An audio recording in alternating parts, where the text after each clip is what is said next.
The Brandon Peters Show may contain explicit language and detailed plot points. For more information on the show, stay tuned to the end of the episode.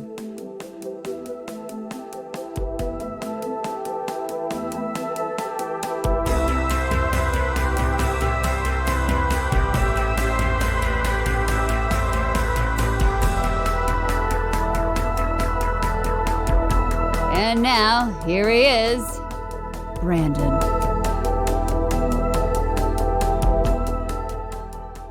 All right, welcome back to the Brandon Peters Show for another wonderful episode, which today features a discussion topic I've had on the back burner for a few years now. To be honest with you, this is an old one that's finally coming to the surface. And joining me to provide for the list of the greatest directorial debuts of all time, not debatable after this episode, from movies, films, and flicks, and Deep Blue Sea, the podcast, making his proper debut on the show, Mark Hofmeyer. Oh my gosh. So we're talking about the best debuts, and I'm making my debut on your show. Yes. I'm pretty sure a commentary or two that you guested on Out Now with Aaron and Abe has dropped on my stream at some point. Because I used to be a madman here, and I would have like 4 to 5 things drop a week on my show. Ooh-wee. And whenever the commentaries would drop, I pop them in my feed. I haven't done so much, and then they became off weeks for me. I would pop some of the commentaries. I haven't dropped them on here recently, but I used to do a lot more.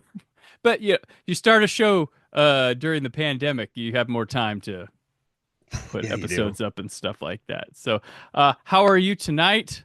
Oh, I'm living a dream. This was great reading through all. Like, you know what's funny? I feel like a lot of times, like I do things on MFF where it's like, hey, what are your favorite horror moments of the 21st century? Or, hey, let's talk about the Purple Rain soundtrack. And I'm like, that sounds easy. And then I realized just the sheer amount of research that's going to hit me. So I love joining episodes where you're like, yeah, that'll be fun. That'll be easy. And then you're like, whoa. Right. Yeah. Yeah. We have an addiction to research is what I think the thing is with being a film person, aficionado, historian, buff, whatever, which one of the people who was originally going to do this episode with me, Katie Reif, who formerly of AV Club, now she writes for all sorts of publications. We had a talk one night, and I was like, "Man, I'm like, am I the homework podcast?" Katie, she goes, "Yeah, but like we like the research. That's the thing. We enjoy it. It's not homework you hate. It's you enjoy the research." So I'm like, okay, made me feel better about myself. It's physically impossible for me not to research. Like I don't want to be on here going like, what year was that? Who is this? What was that person? Like what was the name of the character? Like whenever I listen to podcasts like that, I turn it off. So like sometimes I like really am happy when I have to do a brand new movie on the show because I'm like, okay, I don't have to listen to 3 commentaries, an hour making of doc, an oral history. I don't have to read an oral history and then listen to whatever podcast episodes I can find on my way to work and listen to them. So it's like I can just read a couple interviews and I can go talk about it. But I think it's I'm physically incapable of just winging it. I guess like I need some research in there, even if I use 10% of it. At least I know it's there. It's like my safety net. So very true. I'm more title researched for this one than I might be. Some of these in my list I may not have seen in a bit, but it's okay. I have my reasoning why they beat out some of the others in my mind. But before we get into this, let's tell people about you and movies, films, and flicks. For those who may not have listened to it, share with them what all goes on over there. I got my master's in 2010, and then when I was graduating, I was like, I need to start a movie website. I just need to write about movies. So my girlfriend, fiance, wife, Megan, she set me up with Movies, Films, and Flicks, the website. And I started writing 1 review a week, and it was mostly just reviews about Dolph Lundgren movies. And like the first review I ever wrote, I was working on a stupid reality show called Dual Survival in the Everglades. And I was dealing with snakes and alligators and chopping down trees and just being surrounded by bees. But like I remember going back home at night and just writing that stupid review. And I did that for years and years and years and years. And eventually, like we built an audience. We built the site up. 2015, I had my first hit because of AV Club, and who you just talked about, Katie Reif. They shared this data article I wrote about horror movies, and I did a poll. They shared it. That gave me a good big boost. Then my buddies were like, "Hey, we should start a podcast." So then we started a podcast called Movies, Films, and Flix. So that's been going since 2015. We do well, man. Like Audible said, we're one of the best like top podcasts around. Like we popped up on a bunch of lists. We're doing really well. And then also because of the weird data I do, I've been working with Rotten Tomatoes since 2017. I wrote for Cracked. I've written for The Ringer. I did a video series called By the Numbers for Fandom. I'm sure I'm forgetting someone else. Oh, I write for Film Theory. So if you guys know Matt Pat, I got it, all my dumb data articles and my podcast and all that, like all the stuff I do got me a job on Film Theory. So the scripts I've written for them do well. I have like over 125 million views on all the scripts I've written for that channel. And I've just had a really odd journey into being a paid writer. I guess I just write about weird data and I just keep going, Brandon. Like we just can't. I think we're like workaholics, and like I don't have a goal, but I'm in it. Like I love movies. I've worked in the industry. I was on over 150 sets. I currently teach film studies at a college. Film is my life, and so I just love talking movies. And you know, I've been talking on commentaries for a couple of years now, 3 years, and so it's nice to finally have this chat. Right? Hopefully I'm not trying to pat myself on the back, just telling you about my journey of where I work for and who I work with and everything. So no, that's absolutely. And I've said, like, I found at one point I went into hiding a little bit of doing film. Like after I moved from Los Angeles to Indianapolis, I was like, I'm gonna be more normal. Like my movie directing and whatever dreams are over. And then I resurfaced as a writer and podcast, and I'm like, I always remind myself, I'm like, it's always gonna manifest into something else. Like, so what I like about here with the generic Brandon Peters show is I can just keep that and it be whatever I'm doing with film and stuff, whatever I want. Even if maybe we'll talk about cooking next week, I don't know. But as long as I'm here, it fits the title of the show. But yeah, it's always gonna be something. I'm just love film. You love film, like it's something we do. Like, yeah. Yeah, I tell my students all the time, like, don't set goal. Don't be like, I need to be famous by this date. Just start.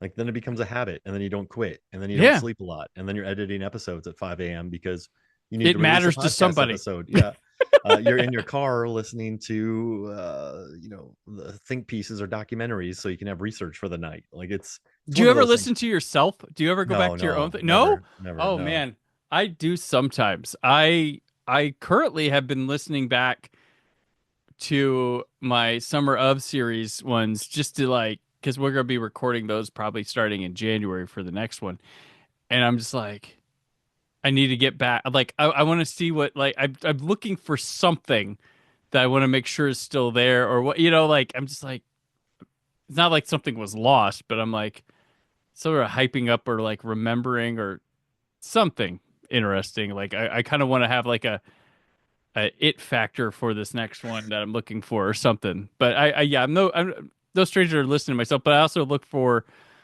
my own techniques and criticize myself too. So I did that in the beginning. I listened to like the first 10 episodes and I was like, well, geez Louise. But ever since then, when you I edit my own episodes and I release my own episodes and I have to write the blurbs about the episodes, then I have to post on social about the episodes. I don't want to think about them ever again. Right. After that, man. I was forced to listen to one, my episode with people are wondering, with Jessica, when we talked about Little Nicky, we also discussed her involvement with Happy Gilmore too, and the Happy Madison people reached out to ask us to remove all that from the episode. So I did have to go back and make sure nothing was said about that movie in the episode. So a little behind the scenes. But then I actually listened to last week's because I really enjoyed the discussion Aaron and I had. So I was like, I kind of want to listen to that again. I was editing it, and I don't listen to the whole thing while I'm editing. And I was just like, I might want to listen to that again. That was fun. I have a guy named Nick Rehack. When we talk about, like, we just riff on our episodes, or we like give Michelin stars to kitchen fights. When I'm editing, I'll actually listen to that one a little bit because I just think it's fun and silly. But no, I mean, we've been doing it for so long. You also just move on to the next one. Right. For me, it's like Most of the time I do that, and I've got too much next. other stuff to listen to and whatever Yeah, to go to. But I've been on a little kick of like listening back to some of the summer ofs just to get like back going again for that. Well, you got that it factor, man. You got it. And that's research. That's heavily researched. That's a lot of research for Yeah. a summer. Yeah, it's fun though. It was a dream project that I just wanted to get the one summer down, and then people enjoyed it. So I was like, "Fuck, we're gonna keep going." And then people like 93 even more than 82, and they like 2004. I mean, like they show up for that, and then they drop off after the summer. But my faithful, I love you guys that are here listening still. So, but yeah, so I brought you here for a research topic of the top 10 directorial debuts of all time. So this idea came to me during the recording of the 4th episode of the Brandon Peters Show back in I think September of 2020. Ooh. So this came to me then, and I was like, "Ooh, table that." Then it came back up to me another time. I was doing something else, and it came back up, and I was like, "I'm gonna do that." And then it's kind of I had it set up to go, and some things happened behind the scenes, and I couldn't go forward with it. And yeah, and then scheduling became tough. I just kind of put it in the back burner. But then I was like, you know what? Mark could do this. This is perfect. This is I'm doing this now. I'm gonna do this now. I'm gonna get this up. So the top 10 films, directorial debuts of all time. Now we have parameters a bit. Mm-hmm. Like I told Mark, it's got to be a theatrical release. It's got to be first on the big screen. So this is I call this the Spielberg solution. We all know Duel. It's like his first feature, but that was intended for television consumption. It was released overseas in theaters, but I'm not counting that, because then you'd count like that show with what was that kung fu show with Are we still on Spielberg? Not on Spielberg. No, there's a lot of weird TV shows that got episodes from like the 70s. They edit 2 episodes together and release them theatrically. Not that Duel was not that, but we're counting his debut as the Sugarland Express in this discussion. Yeah, no. You at home can count Duel. We didn't. We didn't. I was just like, that's gonna, because there's a lot of weird things. Shorts don't count. But then I have this Charlie Chaplin conundrum where there are plenty of people here that have shorts first, and then but will count their feature film. But with Charlie Chaplin, he has a ton of fucking shorts before The Kid comes out. He co-directs a film with someone else, but The Kid's his solo debut, which is an incredible film. And I just watched it the other day just to be like, I'm gonna pop The Kid on while I'm working. But I couldn't hack it there with The Kid. And then there's the Greta Gerwig dilemma that I called, where Nights and Weekends is technically her first film where she co-directs with Joe Swanberg, but her solo debut would be Lady Bird. But I don't know. Lady Bird? Yeah. Her solo debut. But that would count. I would count that. You would count that. So you would say a co-directing doesn't count as your first directorial. Oh, no, that's her first, because she co-directed. Yeah. Yeah. Now I would give an excuse if your directorial debut came in an anthology film. I would count that as a short, and then if you did a feature film next, I would count that as your debut. Like Chloe Okuna, who did VHS 94 and then did The Watcher. So you would count The Watcher. Correct. Yeah. Oh, okay. But yeah, those are sort of. Is there anything like that went through your mind when you were coming up with this stuff? Well, I think shorts came into mind, but like you're right. Sometimes they do have these sleeper films that came out beforehand. Mm-hmm. Like M. Night Shyamalan, right? Everyone thinks Sixth Sense, but no, he had Wide Awake and some movies before that. So you kind of, it's interesting in your head where you're like, that's when the person first came on my radar. Like Sabrina Carpenter this year just got nominated for like a Best New Artist Grammy, but she's on her 7th album. Right, there you go. But it's the album where everyone's like, hey, it's Sabrina Carpenter. Like she's got that espresso. Like she's great. And so that's the same thing with movies too, where you're like, well, what was the movie before it? Did they direct it? Was it a documentary? So with Train to Busan, the director had done 2 animated feature length Mhm. film, so I didn't count that because it's his feature length live action debut, not directorial debut, because those movies won awards. So yeah, it was just being careful of what you pick because I don't want to look like a fool, Right. realizing that, We like I also don't. have like over 100 years of film history to comb through to do it. Like This is such a tough question too because no matter what you pick, you're wrong. right. And Yeah. and there's a certain there's like a certain that kind of relaxes things a little bit because there's every director has a debut uh film. And so you're there's literally thousands and thousands and thousands. So it kind of it kind of made it easier for me because Mhm. once you know that anyone's just going to complain about your list, then you're like, I'm Right. free to do what I want. But I also did something different where I just want you to know, like the word best is crazy for me to quantify. Like Right. I don't know how to Favorite is quantify. the better word. Okay, yeah, okay, cool. So Yeah. I picked movies that for me, like when I teach my students, I can teach them about how they made their first film because some films are on such big scale that it's hard to teach. Like I like smaller movies. I can show how my students could get their foot in the door. So I picked some movies that I think I've learned a lot from and I admire for specific reasons. Mhm. So that's kind of what I picked. Yeah. I asked a question. I was like, is it just a great film period? Was it one that had an impact on the art form or industry as a whole? Do we have a big catalog and we can now look back and see a master already fully formed with the first one? There's a lot of factors. Yep. I picked one of those. So I picked one of those, and then I did, yeah, because like sometimes it's really interesting when a director comes their first film, they feel fully create, like they feel like the final boss with their Hmm. first Yeah, film, yeah, yeah. and it's like whoa, like this person's like this person's like 8 level Goku on their first movie, or Hmm. I like Vegeta better. I once had to watch every Dragon Ball Super GT and Dragon Ball Z episode to Oh, figure out how many geez. times Vegeta screamed, and it's like in the thousands. That was a crazy fandom episode. I don't know why I went there, but yeah, they're like Vegeta, Uber Vegeta, right? Like on their first movie. And so I looked through those people, then I looked through ones that were like surprising. And listen, I did leave out some huge names because I feel like they're on every list. So There's I gonna kind of be huge names left. Like I'm like, is my list too United States?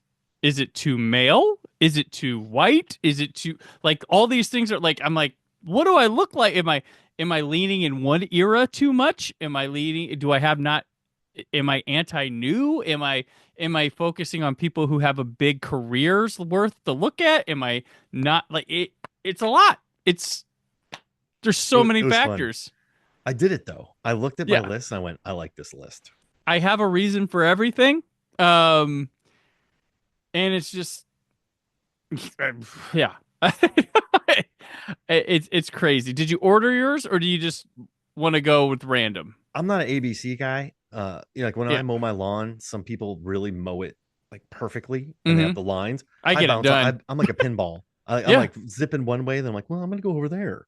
And so by the time you look at my lawn after I've mowed it, it's great. All the grass is cut, Yeah. but there's lines everywhere that make no sense. So I'm not that guy. So I'm Yeah. not gonna. I don't I, have an order to mine. I don't think I have a good. 1 through 10, 10 through 1. I don't even have them by date. Like I just go by feel. Gotcha. Yeah, I like yeah, that's how like I'm like I work in a rhythm. If I'm feeling that, that's how yeah, like I with my Exactly. Read the lawn, room. I don't think I mow the same pattern a lot. And sometimes I try the pattern I did before, like or like that felt good last time. Doesn't go that way the next. I'm like, what? I don't want to do that. And then at work and when I work at place and stuff, I tell people I'm like, I have to feel it when I start, but when I start, I'm gonna hammer and work harder than anyone else in the whole place, and then I'm gonna stop. I'm gonna take a break, and I'm gonna, I just, I gotta. My start is very important. Like you Yeah. gotta feel that start and go. So, all right. Well, let's start this discussion. What is, we'll say number 10, but what's the first one you would have bring to the table here? The 2017 film Columbus, directed by Kogonada. Okay. It's a movie I deeply admire, and it's by a video essayist who he did like the Wes Anderson video where everything's centered. He went like a lot of Ozu videos. Like this is a guy who started off as a YouTube Hmm. video essayist and he went and made this beautiful film, Columbus. And what I love about Columbus is that Kogonada didn't have much money. And so he wrote this film, John Cho, Haley Lou Richardson, Parker Posey, like Rory Culkin, great cast.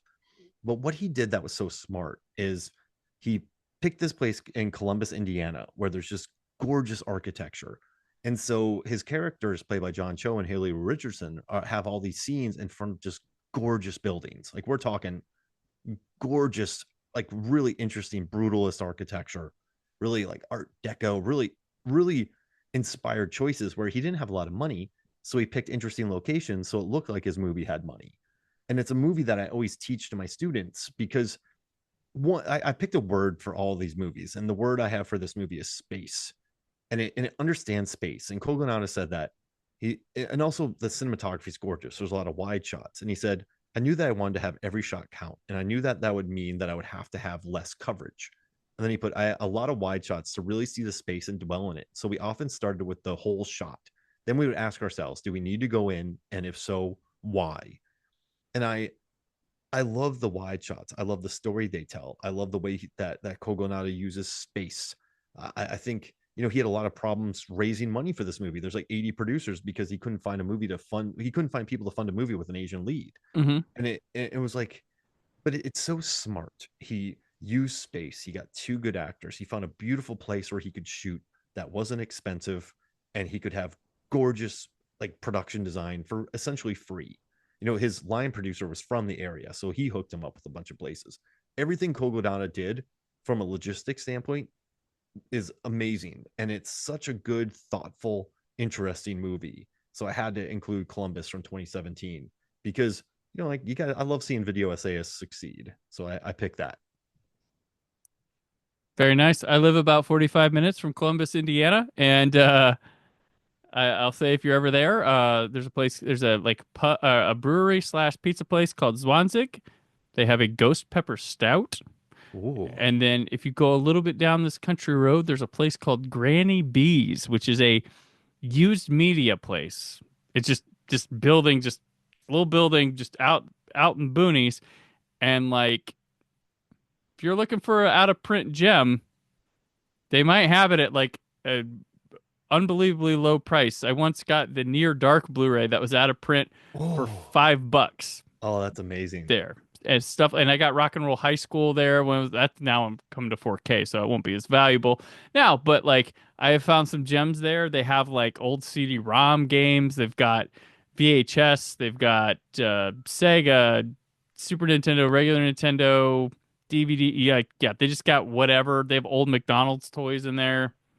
Whoa. Columbus, Indiana. So yeah, add a little bit of local flair to that. But I need to go get some Cliffhanger VHS tapes. I just want to have. You could probably find the Sega CD game too. Oh please, that'd be amazing. And but yeah, I had to pick Columbus. Okay. Listen.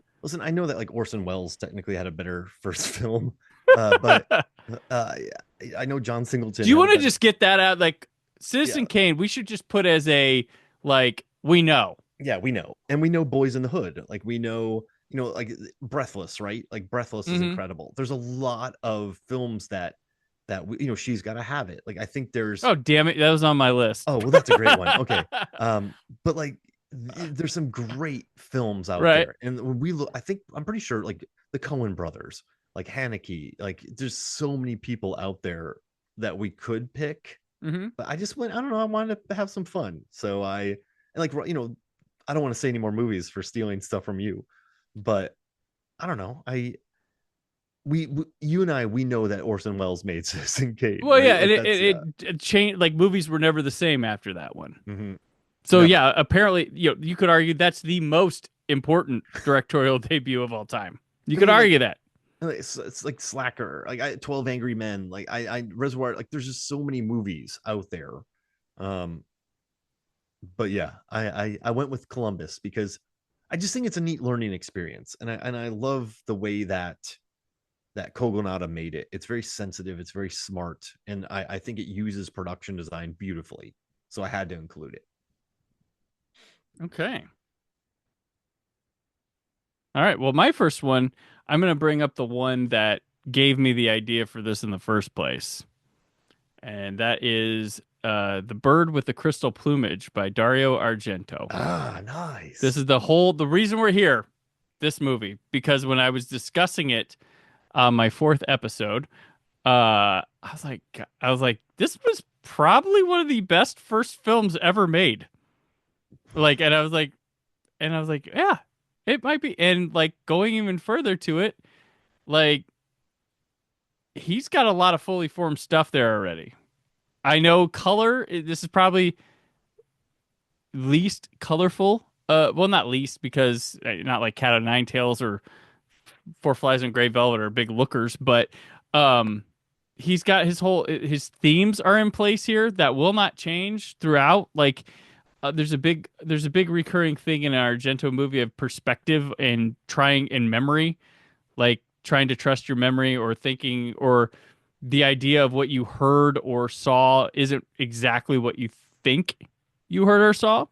And that I think that's one of the coolest turns and realizations in movie history in this one, where um, this guy thinks he's seeing an attack, profiles it, but doesn't realize it's actually the other way around.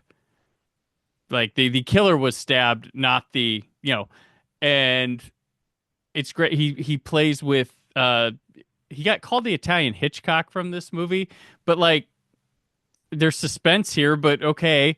I mean, That's there's the worst when it's like you make a movie, it's the next John Wick. You're like, no, it's an action movie. It's not yeah, John Wick.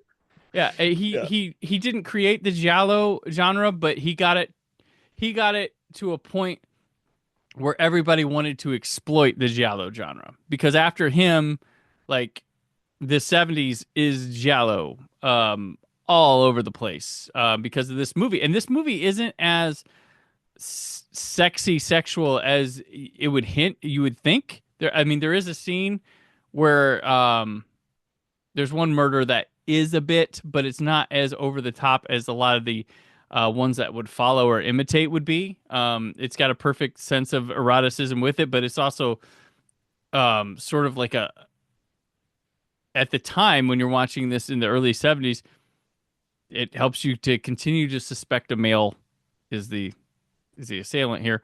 But he he's able to throw off and yeah, female killers like he was in his first giallos, 3 out of the 4 are not male killers. And he's just got I mean, he's got this real eye for weirdness for this one has a whole lot of But for a gosh, first time director to include all of this and yeah. the tone and like the twists and like Well, and the a guy combating his impotence, like through solving a mystery, and just like a female raging with power and stuff, and cover ups, and just like the little. I mean, it's such a clever mystery. Like I know people think giallos are wacky and stuff, but this one I think actually works. And just there's a lot of and like I've said on the last episode when we were talking about stuff like I'm just an easy lay when it comes to like Italy on film. I don't know why. I've never been there, but man, I see it on film and I'm just like, man, that place like I was like from a giallo to Call Me by Your Name, Italy looks freaking awesome yeah, in the movies. Give me Luca all day. Yeah, Luca, yeah, give me Luca all day. But yeah, this is the one that started that kickstarted my idea with The Bird with the Crystal Plumage. And I love this movie to this day. I showed it to my son for the first time. He said, "That was pretty good. This is pretty good." Oh, Yeah. I was like, "You'll get it someday, son." But I had to watch this sucker in like crappy VHS cut versions that weren't the right fit before the Arrow release. before. Yeah, it wasn't until like Blu-ray and real efforts to not only restore the proper edits, but like actually restore the film that I really appreciated these Italian horror movies. I thought it was some of them were schlock, but like I really appreciated Argento and Fulci and stuff much more when I could like actually have a proper presentation of their damn movies and be like, wow, these guys were good. But I love what was coming out of Italy at that time. mhm. You could just go with those directors, or you could go with like the '60s with the French directors, the Yep. movie critics that became. You know what's interesting? Yeah. Like Godard's was a critic, like Yeah. Kogonada was a critic, and they both Truffaut, made like they, Truffaut, yeah. yeah, they both made some awesome debuts. So it's kind of fun watching like these very film literate people explode out the gate with Hmm. awesome movies. But that's a good, yeah, that's like a fully formed horror. And you know what? Like, you know what's nice too is I feel like Columbus is a bit safe for a director, like a debut. Hmm. You know, I think The Bird isn't like there's a lot there to tackle for a first time director. It's overly ambitious, and the studio wanted to like fire him. But like his father stepped in and like Yeah, kept yeah. him going on this, and but like they and it first opened and it didn't do, it was like doing okay, and the studio was like ha ha ha, and then it blew up, and then they're like, hey, you want to do another one of these, please do another. And but they, I mean, he was on thin ice the whole time. They didn't want him to direct it, and he just, they stuck to it, and then he become, I mean, he, I don't think people realize this guy was a mega star in Italy as a Mm, director. Like him, like he just, big. yeah, like larger than life face. Like he was like how we had, I compare him back to Hitchcock, but Hitchcock was a well-known director. He was on TV. Argento got a TV show of horror shorts that he hosted, and he directed one of them under a pseudonym. But yeah, like he was just larger than life, and the fact that he is somewhat known, pretty good still in America, and yeah, through the '90s and stuff, I heard his name a lot, and he was a Fangoria plenty, but yeah, he was just humongous. It's funny, like try to tell people like Connery, man, he was. It was like, who is bigger, the Beatles or Sean Connery? He was literally that big in the '60s, but no one would believe you now. It's rock star horror filmmakers, I Yeah, guess. yeah, yeah. And then Rockstar, but his yeah, daughter was in Triple X. yeah. His daughter was Triple X, and she was in Romero, Land of the Dead. Like, because Oh him and he yeah, helped get, like, we don't have Dawn of the Dead if it isn't for Dario Argento, because he you're right. helped back fund it and let George Romero make the movie he wanted to make. He shipped Romero over to Italy, right, to Yeah, write the to write movie. it. Yeah, and Romero's like, I'm sitting there with all these people. I can't speak their language, but I'm having a blast eating good food with them, and stuff. So yeah, like Argento is the man, and they had a great friendship over it. And he just said he just let Argento make his cut for the UK distribution, and it was able to go out unrated too because of Argento. So, and It's a Nickelodeon, great film. Daria Nickelodeon, Asia's mom, she was just as, they were like the hot couple in Italy. Like that was the big celebrity couple, was the two of them. Which Who do you think? Asia's, that's not her real name. I can't remember. She changed it legally. Mm, That was like, I forget what he named her, but she changed it to Asia. Giallo. Yeah, it was with an A. It's very close to what it is, because I was reading a book on him. I'm like, what child is that? I'm like, oh, she changed her name. Okay. I wish he made a shark knockoff because there's so many Italian shark knockoffs. Oh yeah, and I've like, they love that their favorite movies through the Tentacles. '80s were favorite movies in the '80s were like The Road Warrior and Escape from New York. They would knock those off, and Conan. They would knock those three movies. Those plus zombies. Got it. Just make a Italian. sequel of something, an unofficial sequel, and you Have you ever got it. seen Cruel Jaws? Oh, of course, yeah. Okay, okay, The okay. Last Shark, yeah, yeah. I tell people about that, and they're like, "What?" I'm like, "Yeah." And there's like a birthday party Hulk Hogan guy in the movie too. It's like, it's great. And a helicopter. It, okay. Let's go with your next one. Okay, so this was close because I was looking at a lot of French directors, Uh huh. but one thing I love is, and this is newer. I know I'm just picking newer movies, but I love Juliette Ducournau. She made this movie called Raw in 2016. It was released Right. in 2017. She also made Titan, which won the Palme d'Or. She is just 2 movies in, and she might be probably like one of the most impressive directors working today. I think so. I almost picked Coralie Fargeau because she did Revenge, which is a movie I Oh love, yeah. and she did The Substance, which is incredible. Like these two directors, also Celine Sciamma is just ripping it up. Like she's 3 for 3 right now as well. But I went with Raw because it's a first time, but it's not. I guess what we're talking about, we're talking about Argento not playing it safe. Like this is Hmm. Raw. This is a gnarly movie, and it's probably one of the best horror films of the 21st century. I think it is. It made the movie Films and Flix top 25. I just want to put that out there. had a bunch of people. You were part of it. I was, And yeah. And then and like I was like, oh fuck, forgot that one. Forgot that one. Yeah, it was tough list. but like it made the cut. And I love that, like, in this movie, it's about this young girl who she goes to veterinary college. She's a vegetarian. Her sister goes there, and then she learns that she's a cannibal. And then her and her sister learn to bond. Legs are eaten, fingers are eaten, blood is everywhere. It's just but like you watch it, and it's just such a confident, Mm-hmm. gorgeous film. And you watch the party scenes, and I worked as a background PA, so I had to work with a lot of extras. Like, hey guys, like stop stealing stuff. Walk normal. Don't hide in storage containers. Please dance like you're a human. But I watched the party scene in this. She like went through and she directed the extras. Like she showed them how to dance. She knew what she wanted. So my word for this movie is confidence, because like she got the extras to, like, it's some of the best party scenes you'll ever see in your life. And then she also put, like, she said a lot of movies, like when people go through their like sexuality, like it's like they're the victim.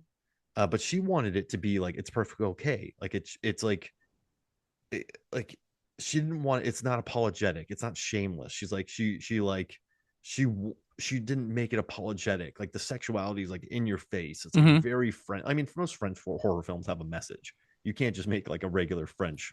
You can't just make a French horror film and not have some kind of message in there because they like that. Yeah. But it's so confident. And like Julia Ducournau, everything I read about her, she's just awesome. Like Titan's like one of the best movie. Like I think it should have been nominated for Best Picture. I just think she is, like she said, she's like, I see a stereotype and I want to kill it. And she, like, her movies, I don't know, I like it. She doesn't want to be in a box. Like she doesn't want to be put in a box. She wants to like make movies about metamorphosis. She wants to like make gory ass movies that like where the blood just hurts you. And she's just like so confident. And so watching Raw, she really felt like a super Vegeta with her first film. So I had to take Julia because I just think she's an absolute rock star right now. And I think she's going to win an Oscar one day, but I also don't think she cares. Like I think she's all No. about making awesome, like she won the Palme d'Or. I mean, that's awesome. Well, the That's thing great. that Like, can happen to her is like what happened to Del Toro is like I'm just gonna be me. Maybe they'll catch up to me and they'll give me awards or not. Like he didn't like make it to please the masses came to him. He yeah. became his music became pop music. He didn't go out and make pop music. That's kind of like the kind of thing that you have here that could catch up. Granted, her films are a bit extreme for what the voter base is now, probably. Yeah, they Um, won't win, but but I mean, the thing is, you're not going to forget them when you see both of them. They stick out. Like, yeah, that's what she goes for. I'm like, you're not going to forget the movie I made. Like, I made, and it's you watch these movies and you're like, yeah, these were not compromised at all. These are 100%. The person who made this got to make what they wanted to make. Like, that's right. And it's so just like she made what she wanted to make, and it's just so confident, and it's so like it's so nice that it avoids like the male gaze. It's just hmm very like it covers all these issues, but it never feels exploitative, but it's very violent, and anybody can relate to it. Like you go to a college, you feel alone, you learn who you are. You have a terrible sibling. It's a, I don't know. I just think that, like, there's other directors I could pick. There's other great French directors I could pick, but I'm telling you, man, like Julia's something special. So I had to give her props on your show. no, absolutely, you may. Okay, so my next one, I'm going to be newer too, and I'm going to be with someone who only has currently one movie, Oh, and that comes from my favorite film from last year, Past Lives, Celine Song. I have that one too. Okay, because this Yeah. movie has not left my head. Like this, Holy mackerel! What a movie. yeah, it's brilliant. It's not afraid. It's mature. It doesn't it doesn't play with film character expectations with things. It makes you, I don't know. It had a It's shot in this movie that sensitive. fucking killed me. When they're saying bye and they Oh, quickly switch to the kids and then back, I was like, oh, boom! Just that brilliant framing. I personally found attachment to this movie because I had a similar type of thing happen like relationship from afar happen to me, and I'm like, yeah, might be the like perfect film adaptation of a modern technologically based relationship that we've seen that works. And there's a lot of sneaky influence stuff. Like we talk a lot about French directors, but we talk about looking for them. But there's a lot of Godard and Fellini in here, Yeah. and I noticed that with her background actors and the way she sets up. Like if you look at how they're dressed, if you look at what they're doing in the back, I was like, wow, this is like a Fellini film right now, or like this is going on in Godard films. Like the way she's doing it, and the cinematography very undervalued. Like it didn't get a. I was like, fine, Blows my mind. it's not doing crazy like camera moves or anything, but the framing, the the lighting, the color palette, it's incredible. Gorgeous looking movie. Yeah, yeah, and just the way the relationships freaking play out with the husband and the guy, and just the honesty on display. I watch this movie like we watch a lot of movies throughout the year. We watch a lot of new movies. We get Blu-rays and stuff. Like I don't have time to watch new movies a lot, but I watched this thing like 3 times. But I had to watch it one time toward the end of the year, just like I gotta confirm this is my favorite film of the year. I make sure, yeah, it's my favorite film of the year. Like everyone's perfect. The cinematography is gorgeous. The leads are all great. mm-hmm. Yeah, it's just a sensitive movie with interesting things to say, and it just rips. And it just that final scene with the cab when they're just looking at each other yeah, with the rolling luggage. Oh man, what yeah. a shot! And it's just gorgeous. It never feels precious too. I think Mm-mm. a lot of first time directors, their movies feel precious. Like I don't think Raw feels precious. I don't think Columbus feels precious. Like Yeah, I think sometimes you watch it and you just feel the first time directorness of it, right. and I don't think this one has it. Mm-hmm. It's just it's like if you learn that someone like Celine was 8 films in, you're like, yeah, I get it. Yeah, it makes sense. Yeah. Like she just churns this thing out. You're like, geez, Louise. Well, when I was watching Maestro last year, the opening stuff in that movie, I was like, this is this motherfucker's second film? Yeah, yeah. Like it felt like He cared deeply about that movie. he did. But like some of the stuff going on, I'm like, damn. Like this is his second film. Like I was just like, wow. You'd expect this like 8 films deep, some of the visuals and the choreography and where he's going for there, but like the opening like 10 minutes of that movie, I was like, oh fuck this dude. Like how are you Yeah, you know what my main like problem though with Maestro is I could feel him directing it. yeah, I yeah, couldn't I I can couldn't see feel it. I couldn't feel Celine Song directing this film. Yeah. And he did Uh have A Star Is Born. That was a yeah, yeah. pretty Oh, that good was directorial yeah, debut. that was, Yeah. that was pretty good. But no, listen, I like Maestro, but it Yeah. just I think you could just feel it. Like you could just It there's some wanted it too hard. Like yeah.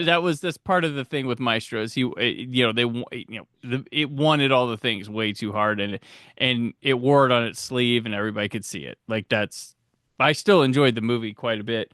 But I can see people doing that. But yeah, but Past Lives, yeah, this thing, I can't wait to see what she does from here on out. But I that movie is yeah, that's sticking with me quite a bit. So I, can I go super modern as well? Can I piggyback off you? Yeah, that's fine. Yeah. Okay. I'm gonna take Charlotte Wells from who did After Sun.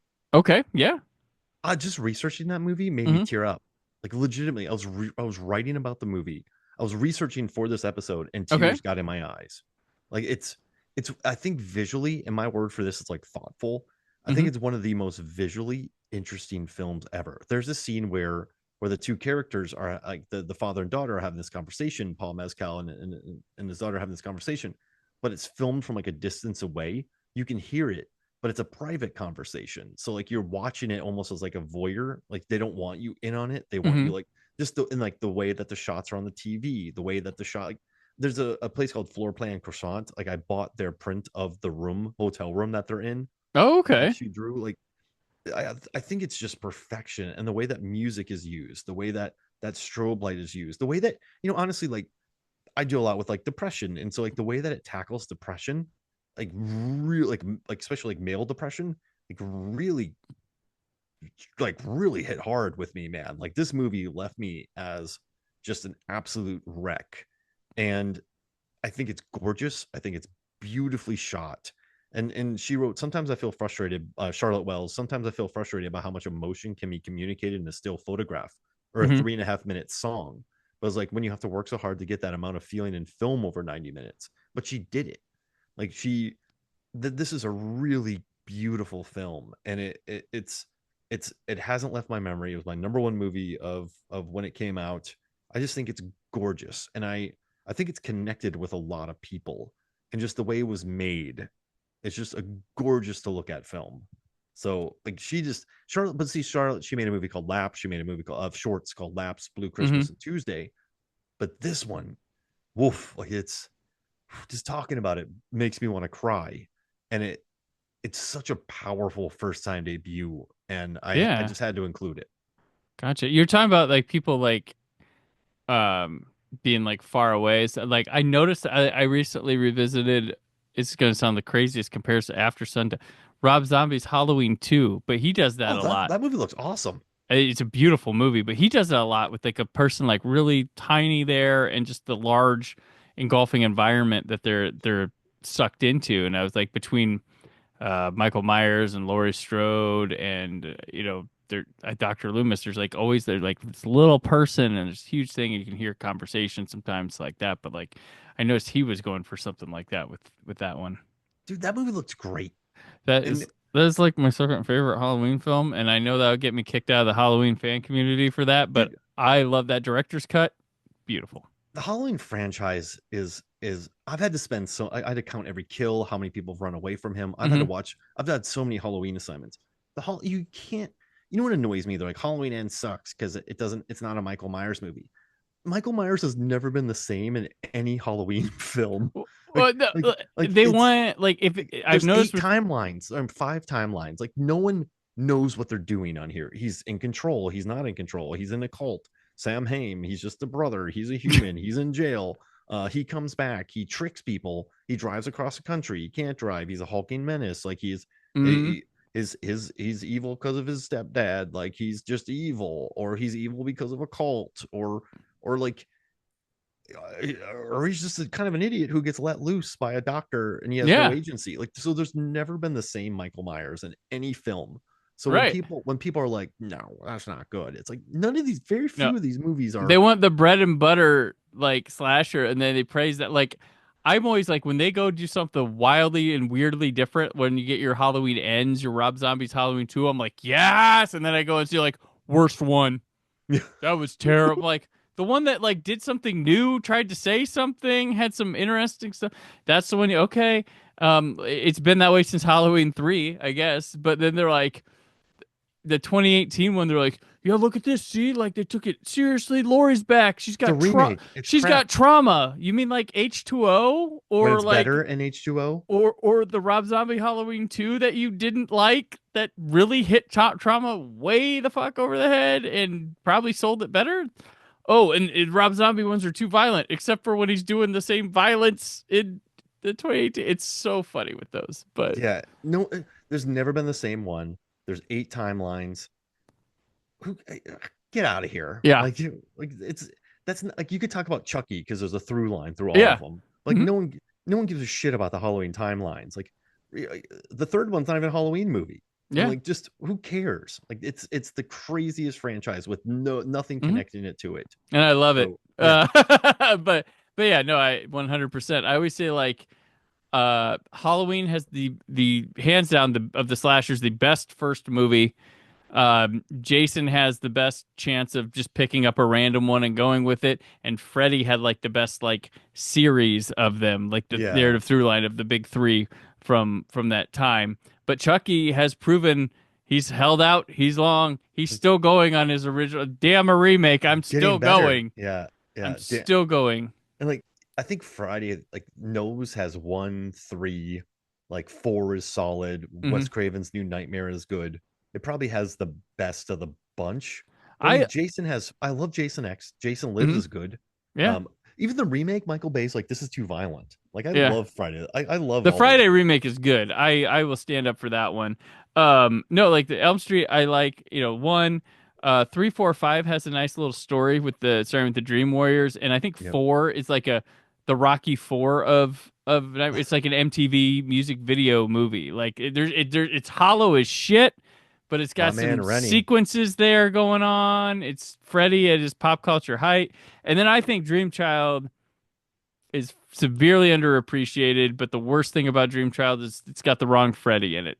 If it had like the Nightmare 2 Freddy, it's a better movie. But it's also, you're asking teenagers to go to a movie where the teenagers are dealing with their future, asking questions of pregnancy that like teens don't want to see at that time. But as an adult, I'm like, these people have stuff.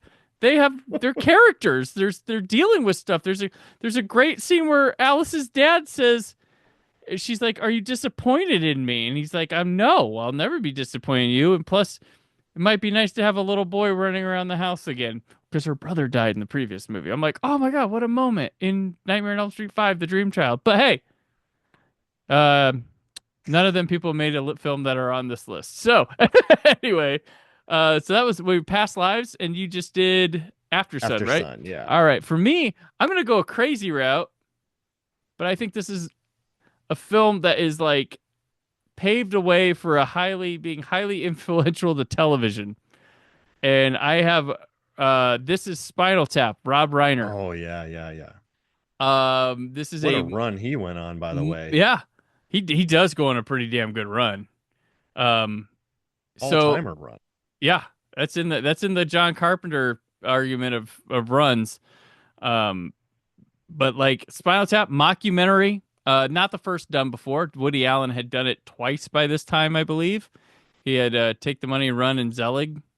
Well, Take the Money and Run's it's mockumentary-ish, but it's not. He's not a fully formed. That's why he's not on this list. He's not a fully formed director with Take the Money and Run. But it's Zelig as well. Was Zelig before this? Before this is Spinal Tap? I couldn't tell you. Okay. Well, we're turning into that podcast. No, here we like, Rob so, Reiner. Let me look it up real quick. yeah. So this is Spinal Tap, classic, rock mockumentary, infinitely quotable. But there's a person who stars in this movie named Christopher Guest, Oh my gosh. who goes on to make this like his career. He makes movies that are little mockumentaries, like Best in Show, Mighty Wind, like all these for your consideration. Like, and he gets this crew, like troupe of people that go film the film with him. But that Christopher Guest style comes from This Is Spinal Tap, which then becomes it becomes The Office, which then every TV show still going, every like comedy TV show uses this setup, and it destroys the sitcom, goes away, the multi-camera sitcom, and we get these mockumentary things up to currently What We Do in the Shadows. There are probably more going on as we speak, but this is, and they could say it's a play in reality television, but these are 100% influenced by probably The Office, and before that, Christopher Guest movies. But this is Spinal Tap leads to where comedy television is now, like 100%. I mean, yeah. I mean, And this Spinal Tap still is awesome to this day. Like, I have a data article coming out that goes up to 11 instead of 10 on the charts. It's just the Stonehenge. It's infinitely quotable. It's absolutely, it's edited to perfection. It's never cute. I mean, he had such experience with like TV before that, but like it was, man, what a movie. And I thought about putting this one on my list too, because it's just, oh man, Rob, and that run, like, so like, let me tell you his run real quick. So he went on to direct. He did This Is Spinal Tap. Then he did The Sure Thing, which I love. Yep, Sure Thing's good. Stand By Me. Mm-hmm. The Princess Bride. Yep. When Harry Met Sally. Misery. A Few Good Men. And then North, which is like one of the worst movies ever. But then he rebounded with The American President. Like that movie was big business. Yeah, that was a big one. Yeah.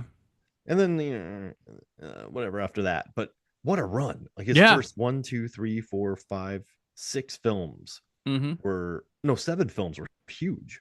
Yeah. Yeah, I know. And And the Princess Bride is like another mastery of capturing something perfectly that looks ever like he made like an Errol Flynn type movie looking like an Errol Flynn type movie, but no one's ever, I mean, it looks like shot on a soundstage stuff by intention, but no one ever questions it or says that looks hokey. Like it just is the movie.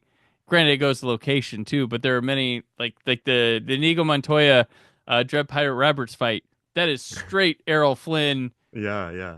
you know, soundstage stuff right there, and like yeah, he's it's brilliant. Like I don't think he gets the craft of that isn't appreciated for it. Yeah, granted, that movie is way fucking appreciated. I get it, but aspects of it I don't feel like I hear about with people. But this is Spinal Tap right there. With they're making a second one. You don't need to make a second Spinal Tap, You but can't capture like the drummer no, bit where like yeah, it's like he puked on someone's vomit, not his own. Like, and then, like you can't. It's like at that moment, Christopher Guest wasn't Christopher Guest yet. Like he no. was.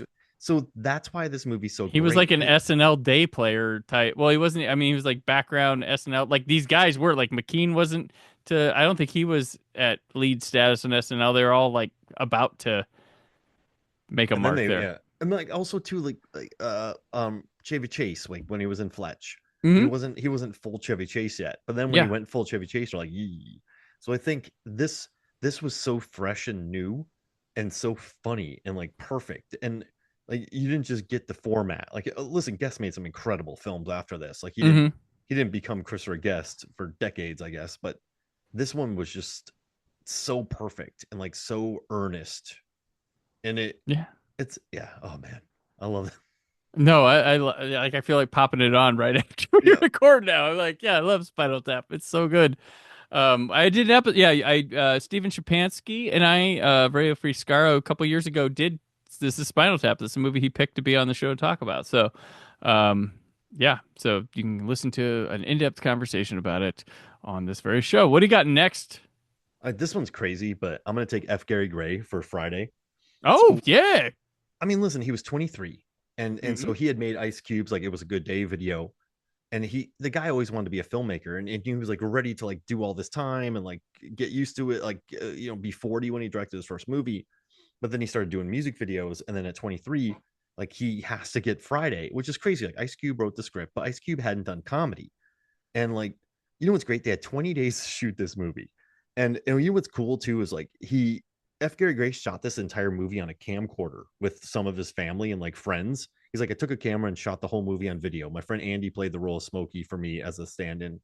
He's like, I went through the entire script and shot it with him and another friend. Hmm. Like he shot it beforehand, and then he was like, he was scared that it was a comedy because Ice Cube at the time was kind of a bad dude, and so he's like, how do I make this guy funny? He had to fight for Tiny Lister to be in this movie because the studio didn't want him in this film. And you look at the performance from Chris Tucker, Ice Cube, like this movie has, the final fight is just incredible. Like, like with your fists and like do that. But then also there's so many quotable jokes, and they shot it in 20 days. And, I asked my students to like bring examples of good production design or good scenes that we can analyze, and a lot of them picked Friday. Oh Like this is a movie that like has lived for a long time, and it had sequels. But I mean, F. Gary Gray's made billion-dollar grossing films, but he was 23 when he made this. He had 20 days to make it, and it's like it's just a really perfect film. Like Cube was in Boys in the Hood, directed by John Singleton, youngest Oscar nominee ever, but he wanted to make something funny. Like he's like the hood isn't always terrible.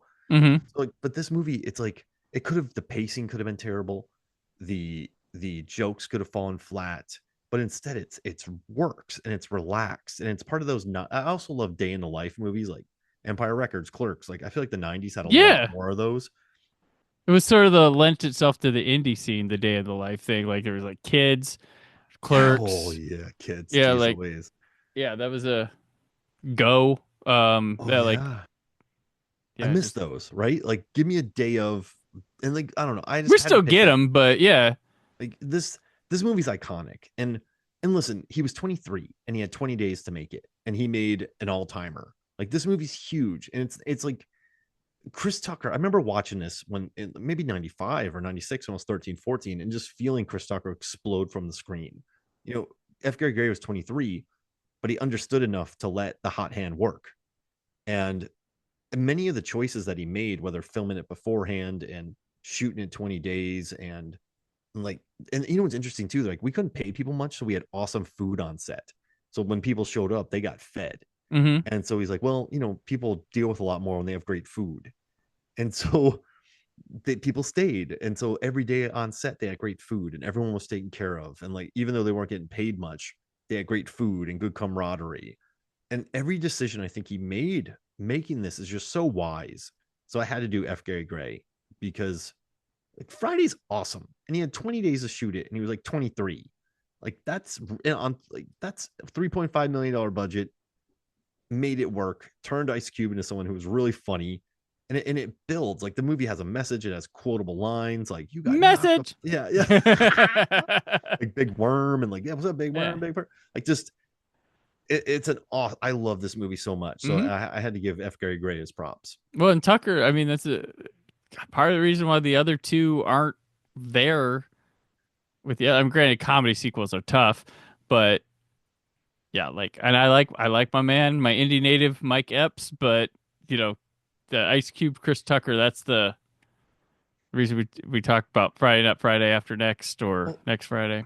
And like also he was smart enough. Like Ice Cube wasn't there with his acting yet, so he's just kind of stoned, and he's just most of the movie he's tired, and he just wants to eat some cereal, and he's getting hassled, and he's you know just zonked out. So I think they made a really interesting decision to like kind of play back Ice Cube's character and then allow Tucker to just rant. But that's smart. People don't understand that how smart. Like you got to protect your actors. Bad directors do not protect their actors. Like if you have an inexperienced actor and they put in a terrible role, it's because you didn't understand what their strengths are and you didn't protect them. You know, I think there's some movies you watch. Like, what's that movie with Harry Styles and Florence Pugh? Like, yeah, the Don't Worry, Darling. Yeah, Olivia Wilde, who Booksmart, very good first film. Yeah, exactly. I almost added that, but like she did not. It was in my consideration. Yeah. She didn't protect Harry Styles in that movie, and you're watching him, and you're like, oh no. But this, you know, F. Gary Gray knew exactly what to do, and he made just a really great film. So that's my guy. I'm gonna put him on here. All right, no, that's a good pick. It's a good pick. My next one, let's see. I'm gonna go with. We touched upon it earlier, but I'm gonna. You briefly mentioned it, but I am gonna go with the Coen Brothers with Blood Simple because I can't ignore it. Like that's just one of the most impressive like debuts like ever. Like it is chilling how confident these guys. They know what they want. The camera work here, the editing, the suspense. Just know. I mean, there is stuff here that's going to show up later in No Country for Old Men to just about the same effect. Like, it's insane. It's part of their like neo westerns that they like to make, and I find it. Do you find it interesting that like some of these like great directors we have from this period, like when they get to make fantasy, they go to western? Oh yeah, like Tarantino, the Coen brothers, like other people. It's very it's interesting to me that they go and they make westerns, and they make good westerns at that as well. This one, yeah, the Emmett Walsh, chilling in this damn movie. But they do the same. They're very Hitchcock in a sense that they have their kind of they go to with the rando American person caught up in a whirlwind of shit that's bigger than them type thing that they go for, which I mean this is the North by Northwest kind of thing that happens in a lot of Coen, but like Burn After Reading is this, No Country for Old Men is this, like Fargo is this, like it tends like it's a dipshit caught in Big Lebowski. Some Big Lebowski is this, like caught in some more astute problems for a movie, but the person at the center of it isn't the brightest or isn't the most experienced with the situation. But this is the kind of the well, it's right there. And I'll tell you what, one of the things that I always think of too now with this movie when the Criterion Channel debuted, because I was a Filmstruck member, I got to check it out for a month free, and they added features on it. And one of them, they got a lot of people to talk about movies, and one of them was like Bill Hader on Blood Simple, and I was like, okay. And listening to Bill Hader talk about film is great, and he's gonna come and direct a motion picture that blows us all away, but nobody should be surprised one of these days. And if you've seen Barry, it just goes to support that. But hearing before Barry, was just listening to him talk about this on here, and he's talking about Blood Simply, like his uncle. He's like, I was probably too young to watch it, but my uncle didn't give shit, and we're watching this movie, and we're watching these guys, and you look at what they're doing, and he's like, what the fuck is everybody else gonna do? Like these guys just they're there, they're here, they're better than everybody else already. Like, should we even try from now on? Just that's how strong of a debut this is. And it's got like good color, good use of neons. The highway stuff is magnificent. Out in the middle of the dark, yeah, the headlights. Just oh gosh, I can't. Yeah, like there's a reason they're great. There's a reason this is one of the best debuts of all time, and I'm gonna have to be boring and stick it there. But yeah, Blood Simple for sure. But you have to. It's an incredible film. Yeah, and just like Dan Hedaya, like what a great cast. Yeah, I mean it looks like this bigger production than it is, and that's just to the talent. Like one reason I like this thing is like one of my fascinations with film, and why I like one of my subgenres and stuff that I am enthralled with is the slasher genre, because I love seeing people given nothing and seeing what they can come with it. That's why I love James Wan, Lee Wanell, because those guys take a $5 bill and make it look like $100 million. And I love seeing that. And when the slasher genre, everybody's given the same dirt shit budget from some studio that probably doesn't exist anymore. Like, give me one of them Halloweens, or give me something like Friday the 13th.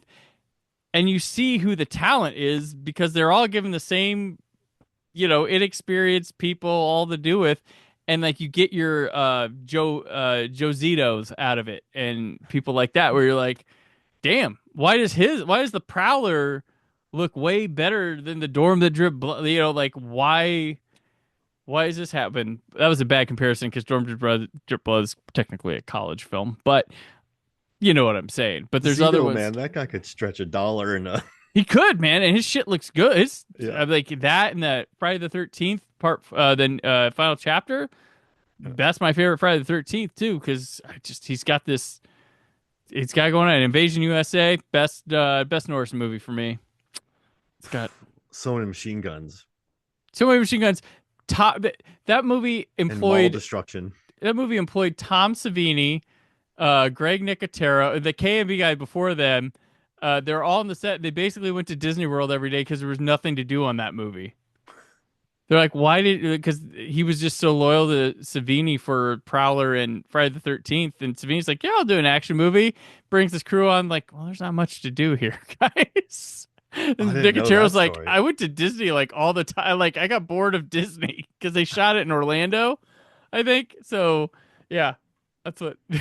It's a lot of squibs. Is that all it was? Yeah, it was what's going on. There was like one death they really went to town on, but that was like it. Like they were just sitting around a lot of the movie. There's like interviews on the Blu-ray where they're talking about like, yeah, I didn't do much. So Canon Films, bless them. Oh man, Chuck Norris, the king of having gold on paper but can't deliver the lines. And Top Dog, that's probably his best. Sounds like you're going to sleep. Was he good in Walker?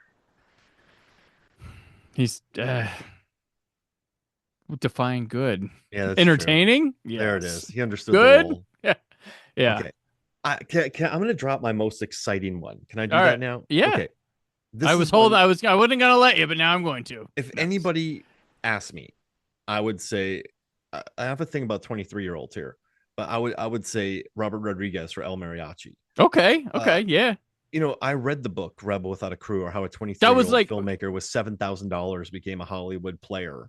Um, like this guy made Rebel Without a Crew for $7,000. He shot it in about 14 days in the summer of '91. No reshoots were necessary. He knew he had the editing in his head during filming, so he captured all the angles and distances he needed. And then like he made it seem like it was a bigger budget, and he wanted the perception that the shoot had a crew, but there wasn't. Like the actors would help. And like I read that book from him, and it's incredible. And he this is a guy who, like, what I love, like, these reporters didn't like him being in the town where he was shooting, so he gave him roles in the movie. And then like he had the death count. He couldn't find bodies to play dead people because he no one would work for him. And Mhm. you know what I love too, like he used a 200-watt clip-on desk lamps for lighting. He filmed him in one long take with a single camera, and then like he would freeze the action, then he would run around and have them go from that to make it seem like there were multiple angles of the shots. Mhm. Like this guy, he did scientific studies to like he only had like 7,000 feet of film, so he couldn't waste any of it, and he couldn't spend any more money on it because he'd probably have to go back to the lab and do tests on himself to raise money. So every shot was in his head. He made it for $7,000. It won the big award at Sundance, and now he's like built an empire in Austin, Texas. Like Yeah. this is, if anybody on the planet said, "Mark, what's one book I should read by a first-time filmmaker?" I would tell them this book.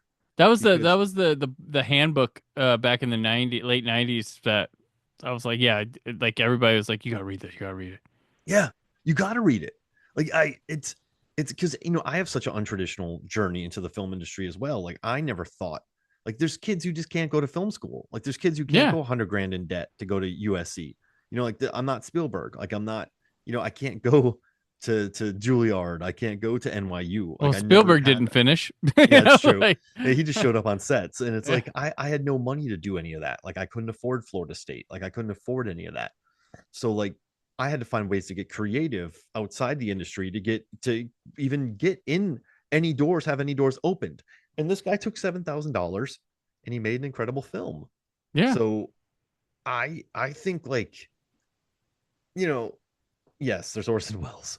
There's Godard. there's Truffaut. Like there's incredible directors who made incredible first films. That, I mean, Breathless. Without Breathless, we probably don't have Easy Rider, which was Dennis Hopper's directorial debut. Like we don't have Bonnie and Clyde because Warren Beatty was so influenced by Breathless. Mhm. But I just think, for me, like this guy wasn't a film scholar. Robert Rodriguez wasn't a film scholar. He went to film school, but like he had no money and he just loved movies and he made it happen. Yeah. Like, and the '90s had a lot of that. We had Soderbergh, we had Kevin Smith, we had a lot of people. Tarantino. I think that when the indie scene started blowing up in the '90s, we got a lot of interesting debut films from people. But yeah, I just had to include Robert Rodriguez because he's great. Yeah, no, absolutely. Yeah, the 90s definitely had that. It was the second wave of people who loved movies making movies, but After this, they loved a different generation. There was other generations to add, and I always credit the dialogue changed with the pivotal people that were important to change it. There was Tarantino, Kevin Smith, Joss Whedon, and Richard Linklater. Those guys changed how dialogue was written for Slacker. Yeah, Slacker, Clerks, Buffy the Vampire Slayer, and Tarantino in general, Pulp Fiction, Reservoir Dogs, like just the stuff that was coming out of people's mouths and would be imitated. Tarantino gets all the credit, but I think those four are very influential because there was people not watching those things, but watching these other things that were very similar in how they approached the dialogue to those movies. Like, Tarantino had the dialogue, but there were movies before that had dialogue just like his movies. So right. It's kind of but crazy. It got put up to an echelon and then copied so much. Yeah, that's right true. After him. That's yeah. Like Things to Do in Denver When You're Dead and Pool Hall Junkies and all those movies. Pool Hall Junkies. Yeah. Isn't it? Wait, what's the thing with Pool Hall Junkies? Like that guy wrote, directed, starred, and never did anything again. Like, Was that I know this. Yeah, yeah, we did. We talked about it on a Oh yeah. commentary, right? Okay. Yep. I think And we did. and like that guy, Mars Callahan. That's right. yeah, he just I watched him in that movie. And I'm like, I don't like you. Like I don't have that feeling much, but I was like, I don't like this Hmm. movie. But yeah, that's my fifth pick. I had to go with Rubber Rodriguez. I had to pick That that. works. Yeah. No. That was one I thought about as well. Um. All right. I picked. Okay. So my next one. I don't know what number we're on. I think we're about halfway there. Six. Yeah, yeah. 6. Yeah. So I picked one for a guy who went out the first time and completely hit it out of the park. Could have retired just after one film, got everything from it. James L. Brooks with Terms of Endearment. Phew, yeah. Best Picture, Best Director, got Nicholson an Oscar, got Shirley MacLaine and not like, he helped elevate Jeff Daniels thing, like just insanity, like for a first picture. The success coming off of it. That I mean, this was I think this is a pretty big box office hit as well. Um, for Yeah. what kind? I mean, people went to see this kind of movie back then. All he missed on was, well, Deborah Winger and Shirley MacLaine were against each other, but Winger never got. She deserved an Oscar, damn it. But yeah, this is a 357 million when adjusted for yeah. inflation. There you That's go. how much money this movie made. Yeah, yeah, and he was mainly a writer. Still has way more writing credits, but just the sheer amount of success and this movie being, mother daughter story, very depressing but feel good, and it a very he kind of opened a door for Nicholson to play something different, kind of. Yeah. During type, showing his chops off in a different way, um, and kind of being a lovable Jack at the time because he had the Shining a few years earlier, and Yeah, get away from me, man. yeah. Um, but no, it's a fine. They just put it out on 4K like a year ago and stuff, and I revisited it. I'm like, yeah, this is really good. This is yeah, it's good stuff. It's depressing, but I always love going back and watching 80s Deborah Winger.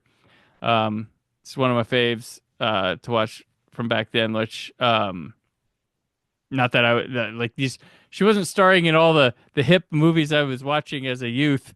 It's more of an adult going back and appreciating Deborah Winger than anything else. But She yeah, was an 80s Phoebe Cates. no, she wasn't 80s Phoebe Cates or Elizabeth Shue or one of the. But like I watch now, I'm like, dang it, I missed out. I missed out on the time. I missed out, like, it's like Urban Cowboy. She's great. Yeah. Yeah, like, and Officer and a Gentleman.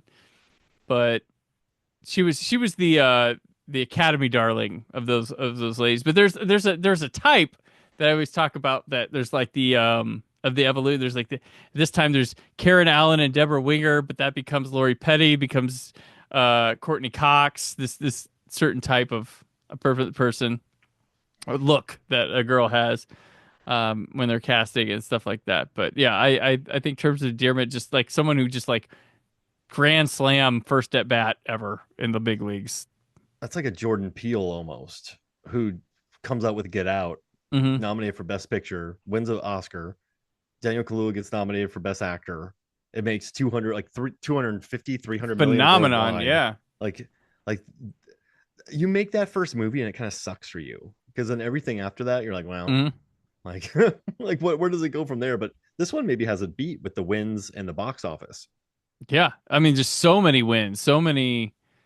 Yeah, just a A phenomenon. So feminine. phenomenon. He went full Chapel Roan in Yeah, '83. there we go. Yeah. Yeah. People are like that. She's not cool anymore because that's what Mark said. But Oh no, yeah, there you go. Oh, he knows who she is. All right, fine. I'll tell you what, kids. When she was on Saturday Night Live, they were like, "Ladies and gentlemen, skip. yeah. Get back to my sketches." All right, weekend update. So yeah. All Okay, right. I'm gonna take.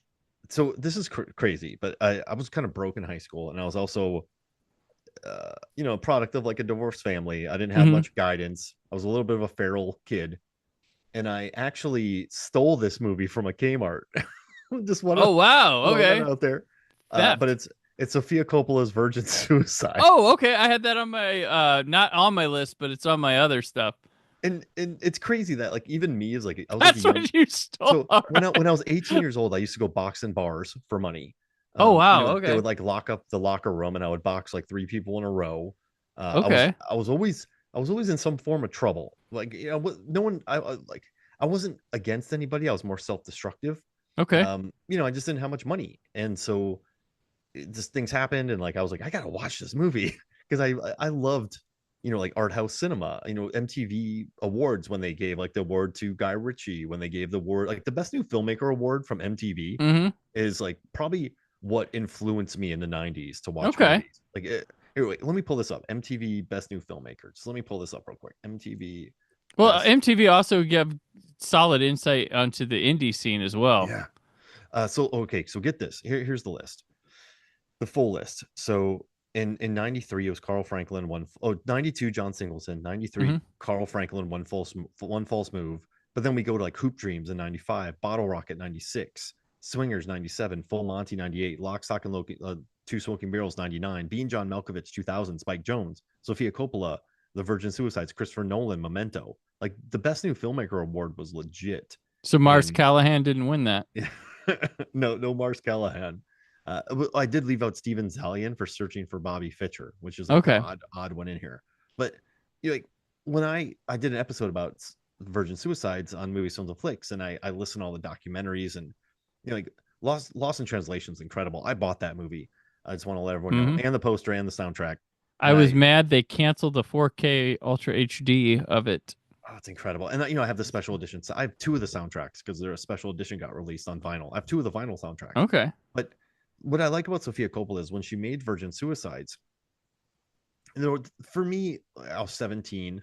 There weren't too many like female filmmakers. There were, but there weren't many like her. So when I Mm-hmm. watched it, it felt very dreamlike and sensitive and like non-exploitative. And you know, for a 17 who grew up like in a really kind of like during this time, you got like 90s, 2000s were very aggressive. And so for me to watch this like sensitive movie with this awesome score by Air and like oh, it really connected with me.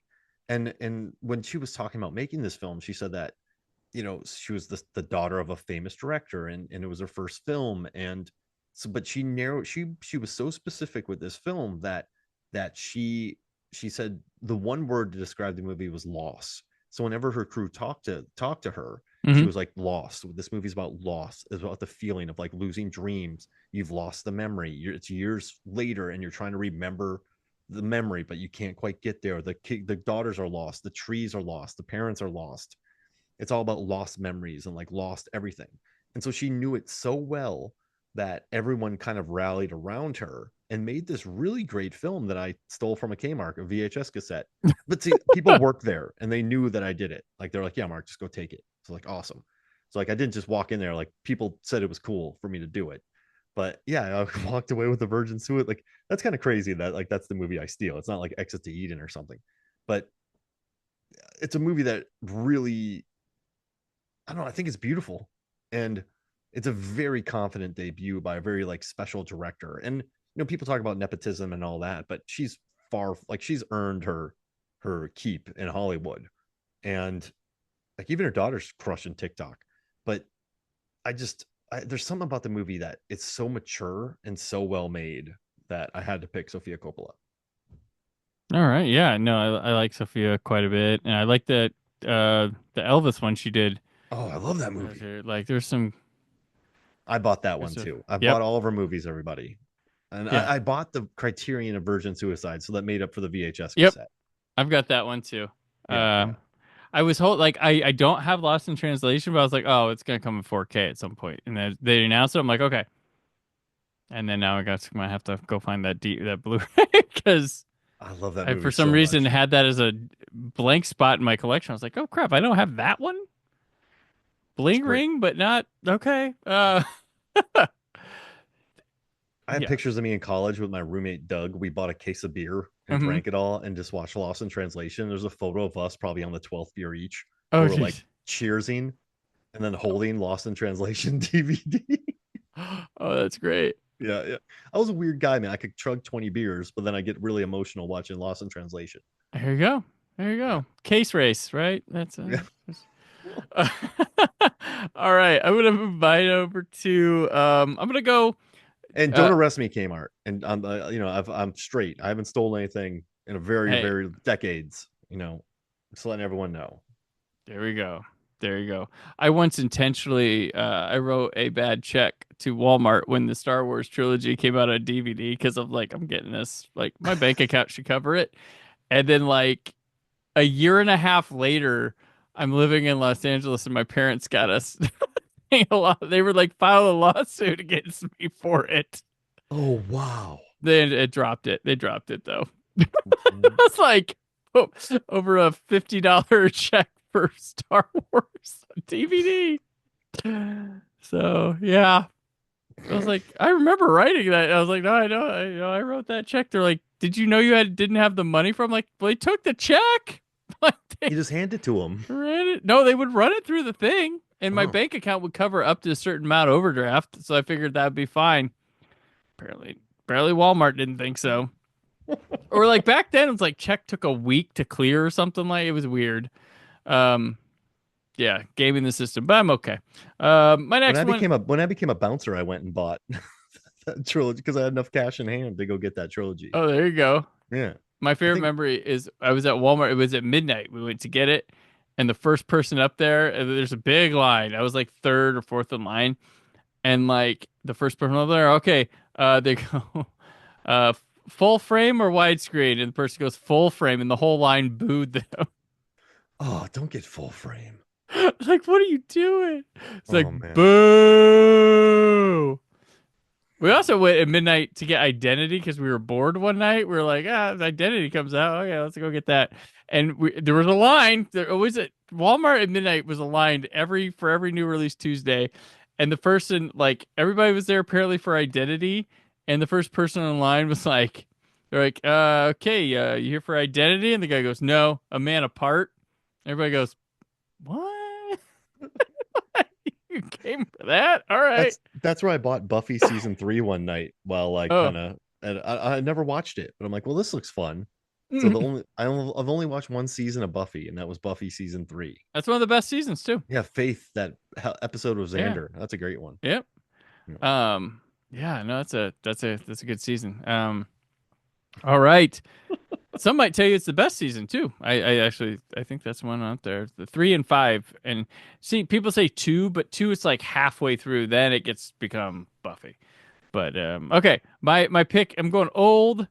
I'm going with John Huston and the Maltese Falcon. Oh, geez Louise. Yeah, This is the third adaptation of the Maltese Falcon, by the way. Did you know there was others? Can you tell me anything about others? No, that's why he's going on this list. He made the definitive Maltese Falcon. But this is the third iteration. When people talk about remakes and how many of these, like, this has been going on forever, folks. Granted, we are in an IP obsessed, era with everything, but it was people are like making like the Wizard of Oz. Is not the first shot at Wizard of Oz, but this movie is like this is the ultimate. This became the ultimate film noir movie. Like if there's like a generic stereotype or whatever for a film noir movie, it's the Maltese Falcon. That's what it's got. The gumshoe, the private detective, the damsel, the trouble in paradise, the seedy people. It's got a Peter Lorre performance with the Falcon. Bogart's in it. There you go. Like, and it's got a MacGuffin, and it works out. And like one of the coolest things about this movie is the heightened way it looks is because like John Huston was given the advice to like shoot every scene as if it's the most important scene in the movie. That's what they told him, and he went for it. And this is a top Bogart movie, top film noir in general, and I was hooked on it from the beginning. So like, if you need a crash course on film noir, start with Maltese Falcon, and like this will give you a lot of it. There are other avenues. It's not always detective stories and stuff like that, but a lot of them were. It's got the German expressionistic stuff influenced in here. A lot of good use of shadow, of course, and just it's a rock solid time. Good mystery, um, nice suspense, good. It's like character actor city. Like I feel Yeah. like Bogart's a lead, but he's got a lot of character actor qualities to him. So I've always compared I feel like Bogart's a unique presence in film history, but I feel like the only thing that matches him is like Harrison Ford. I feel like Harrison Ford very is the only person who gives sort of what Bogart gives. Um, This in kind of my like opinion. exudes man a little Yeah. bit, Look, and man, and just kind of well, I don't know what's oh, going on. oh god, There's a lot of, I mean, of yeah, all the gin joints in all the world. and I think Spielberg, Lucas, and like people like in Coppola saw that in him a bit because I mean, there's a reason why two movies freaking introduce him similar to Bogart. They got Star Wars in the Cantina. It's very much a nod to Casablanca. And then you also have another Casablanca-esque nod mixed with James Bond in Temple of Doom, Temple where of he's Doom, yeah. wearing the white tux. Like, so they see the Bogart. I'm not crazy. They see the Bogart potential of Harrison Ford because it's in the second Indiana Jones that's shown, not the first, because the first was all prep for Tom Selleck. Second one, they give him the Bogart. But Oh. I mean, uh, every film student's watched this movie. yeah, no, I mean, you have to. And then you watch this, and then so like in order to prep for I think you don't have to go through all film noir, but if you want a big appreciation for what Chinatown is, you watch Maltese Falcon, and then you watch Chinatown, and you'll get you. I mean, Chinatown, fucking watch it by itself. That's fine if you don't want to do the extra work, but if you watch Maltese Falcon and then say there's a whole generation of movies like this, then you go to Chinatown and be like, this is like the throwback movie. This is like the one like trying to make, they don't make these anymore. Let's make a real modernize it, make a real good one. So Chinatown is. And then Chinatown becomes maybe one could argue the best film noir of all time. But that but it's probably neo noir because it's in color. It's 10 out of 10, or it wasn't made back in the height of it, so it's neo. But they can add to a lot of these. But yeah, so Maltese Falcon, I just think, yeah, that's Houston goes Classic. on to have a great career too. Pretty good. Pretty good. He works with Bogart again a couple times. Treasure Sierra Madre, that's one you might have heard of. Have you ever read Five Came Back about the directors going over to World War II, like Capra and Houston and Weiler I didn't read it. I watched. Was there a documentary or on Netflix? Yeah, yeah, I watched that one. got Yeah, it. That's a great book, but like, yeah. he has a role in that, so it's kind of fun. And then he does the stuff he was doing when he was an alcoholic to just keep relevant. Tentacles. Tentacles, the Visitor, Yeah. And then there was I read I bought The Visitor in a Blu-ray vending machine in Austin, Texas, at an Alamo Draft House. I was reading The Visitor is really interesting. I was reading a book where they were talking about Casino Royale, and he was just literally hanging out overseas where they were shooting the movie, and he had such a gambling debt, and then the producer was like, "Hey, I will cover your damn get debt if you can give us a few days directing this movie and finish it." And that's how he was involved with Casino Royale. Oh, that's amazing. And then he just went right back to gambling. I mean, So, high risk, high reward. yeah, When people are paying your dets to just direct a movie. No, that's yeah, a great pick, though. I mean, Maltese Falcon. yep, It's like one of the most influential noirs ever made. hmm yeah. Uh, It's quintessential. And it's his first film. So to make the quintessential one on your first time out was probably just whatever gig you were going to take, because that was back during, workman directors, where it's just like, what am I doing next? All right, I'm walking over here. I'm going to do, like Michael Curtiz, like that guy just, it's insane that we can find that, and he's one of the best directors of all time, but that guy did like 3 films a year, just walking set to set, picking up the job. It wasn't that deep to him, and he gave us such good work. And well, I'm not saying it wasn't deep to him, but it was the mentality, the idea was different. He didn't focus on a film for a damn year prep. Other people did it. He came to this, he comes to the set ready to go. yeah, it's just different. Well, those were the Hays Code days, so you were Yeah. just churning out content, kind of Right. like. And I know you were counting content, but they were like, we're just gonna hammer out a script that is really generic. Like, not there's some great films back then, but Mhm. they were absolutely churning out films. Yeah, no, I mean, there was like, okay, this is where did you get the people on the shot talking? Okay, we're good. Like, that was, Lunch. yeah. Oh god. Okay. So talking about quintessential films, we don't have to talk about this much because we've covered it a little bit. But Romero for Night of the Living Dead. Ah, yeah, that's on my list as well. I mean, come on. Like Hmm. it's like I'm obsessed with Dawn of the Dead. I'm obsessed with Night of the Living Dead. I'm obsessed with learning about Night of the Living Dead. Whenever I go into a mall or Sprouts, I have to figure out how to protect it from zombies. This is just such an influential film, and by such a laid back man. Like the way that he directed the zombies in this film was really chill, and that's the Hmm. template for what zombies are now. Yeah. It's like talk about Dwayne Jones. He's incredible in it. Like he just cast the best actor for the role. It's a really good, really interesting film. I show it to my students, and it is rough around the edges, but they kept it small, they kept it smart, and it's such a Hmm. great idea. And The it, and it's stage play almost. It's like that, the setup. Yeah. and it's just a beautiful film. And zombies run in that movie too. Like he changes the rules as they go. So when people Yeah. zombies don't run, well, zombie runs in this movie.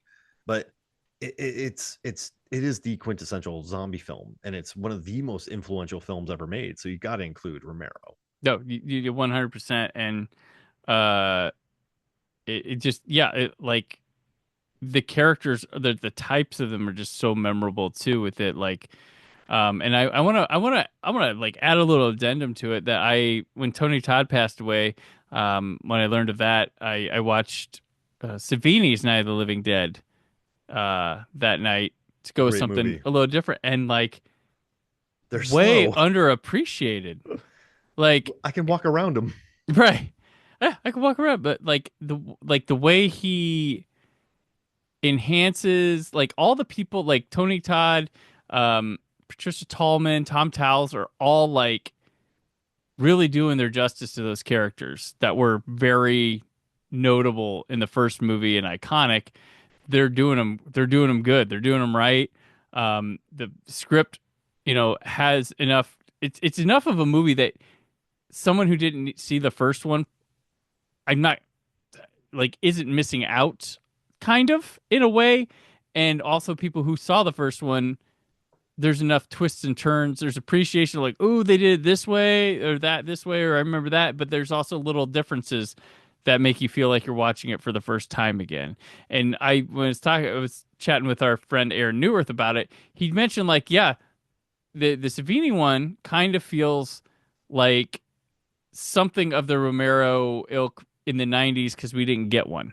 So it kind of can could be that 90s Living Dead movie because we had, Oh yeah. 60s, you have night, 70s dawn, day, and then you have a night redo, but with what's going on modern uh sensibilities and stuff with effects and whatnot. So it could be that 90s um installment if you want. It doesn't fit in a timeline, but it's just something from the Romero, which he's credited with as the screenwriter. So there's That's that. it. It's so loyal, and it's by one of his buddies. Yeah. So Well, it's it's the one like I said, it's like the Red Dragon, but good of this because Savini didn't get to do night, so this is him getting to do night.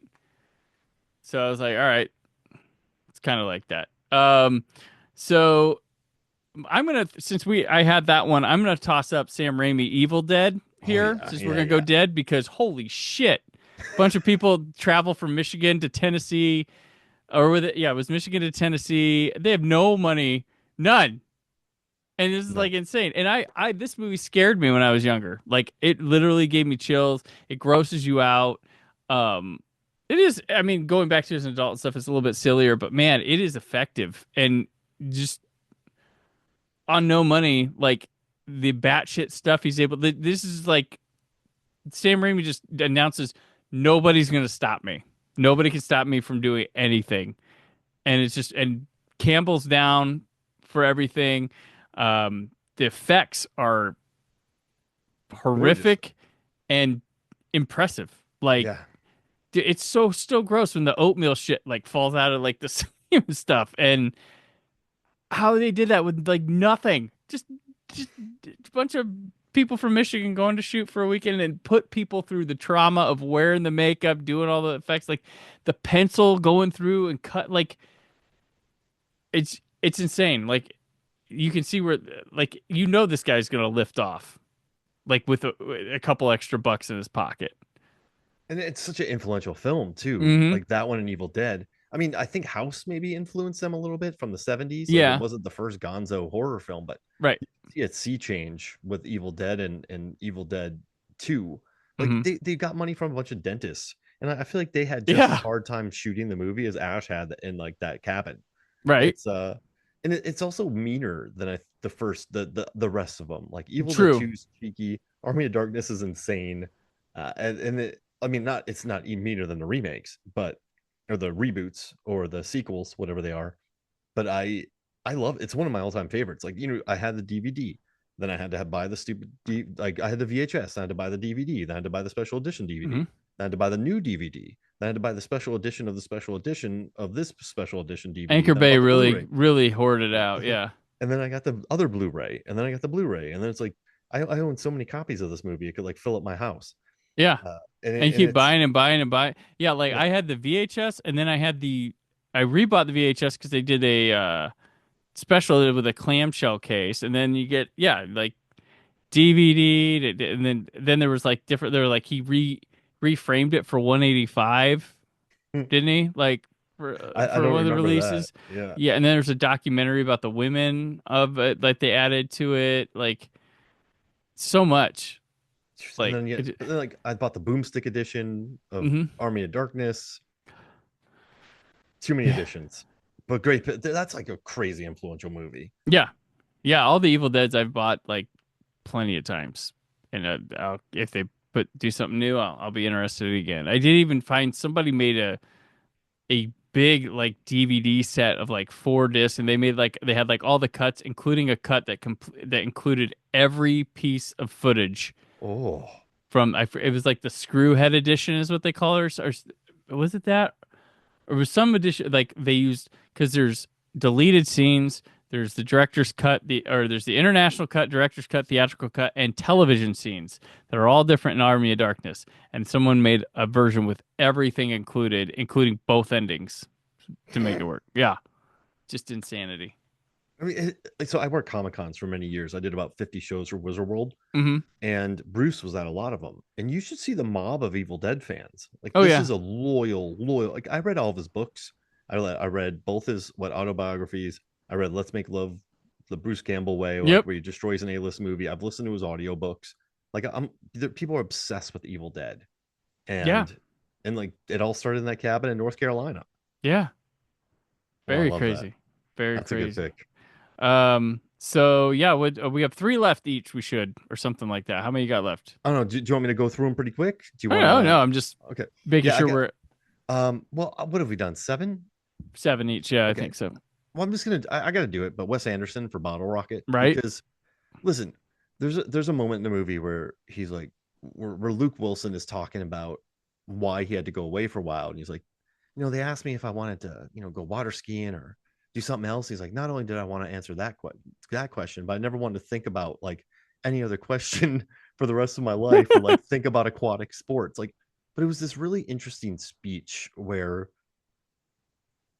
like he clearly has issues and he had to kind of go away for a while and deal with those. And then there's Dignan, who's just a maniac. And it's like early Wes Anderson, and the way that he tackled mental health really helped me. And I think like even Grand Budapest Hotel, of like getting rid of your baggage, Right. and Royal Tenenbaums with the needle in the hay scene, and like just the way that he dealt, like I think he's kind of gone away from that. I think Asteroid City is probably the best example since Grand Budapest Hotel, because she's like Scarlett Johansson's like, we're just two catastrophically broken people, but the way that they handled that really connected with me. And I'm Hmm. telling you, man, like those movies in the 90s, this, like they're really aggressive, and like they just weren't like, so I think I really did lean towards more sensitive films. Like I think I leaned more towards like Bottle Rocket. I think I leaned more towards Virgin Suicides.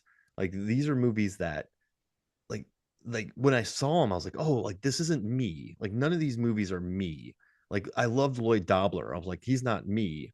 But I liked that they had this kind of sensitive, Yeah. quirky side to them.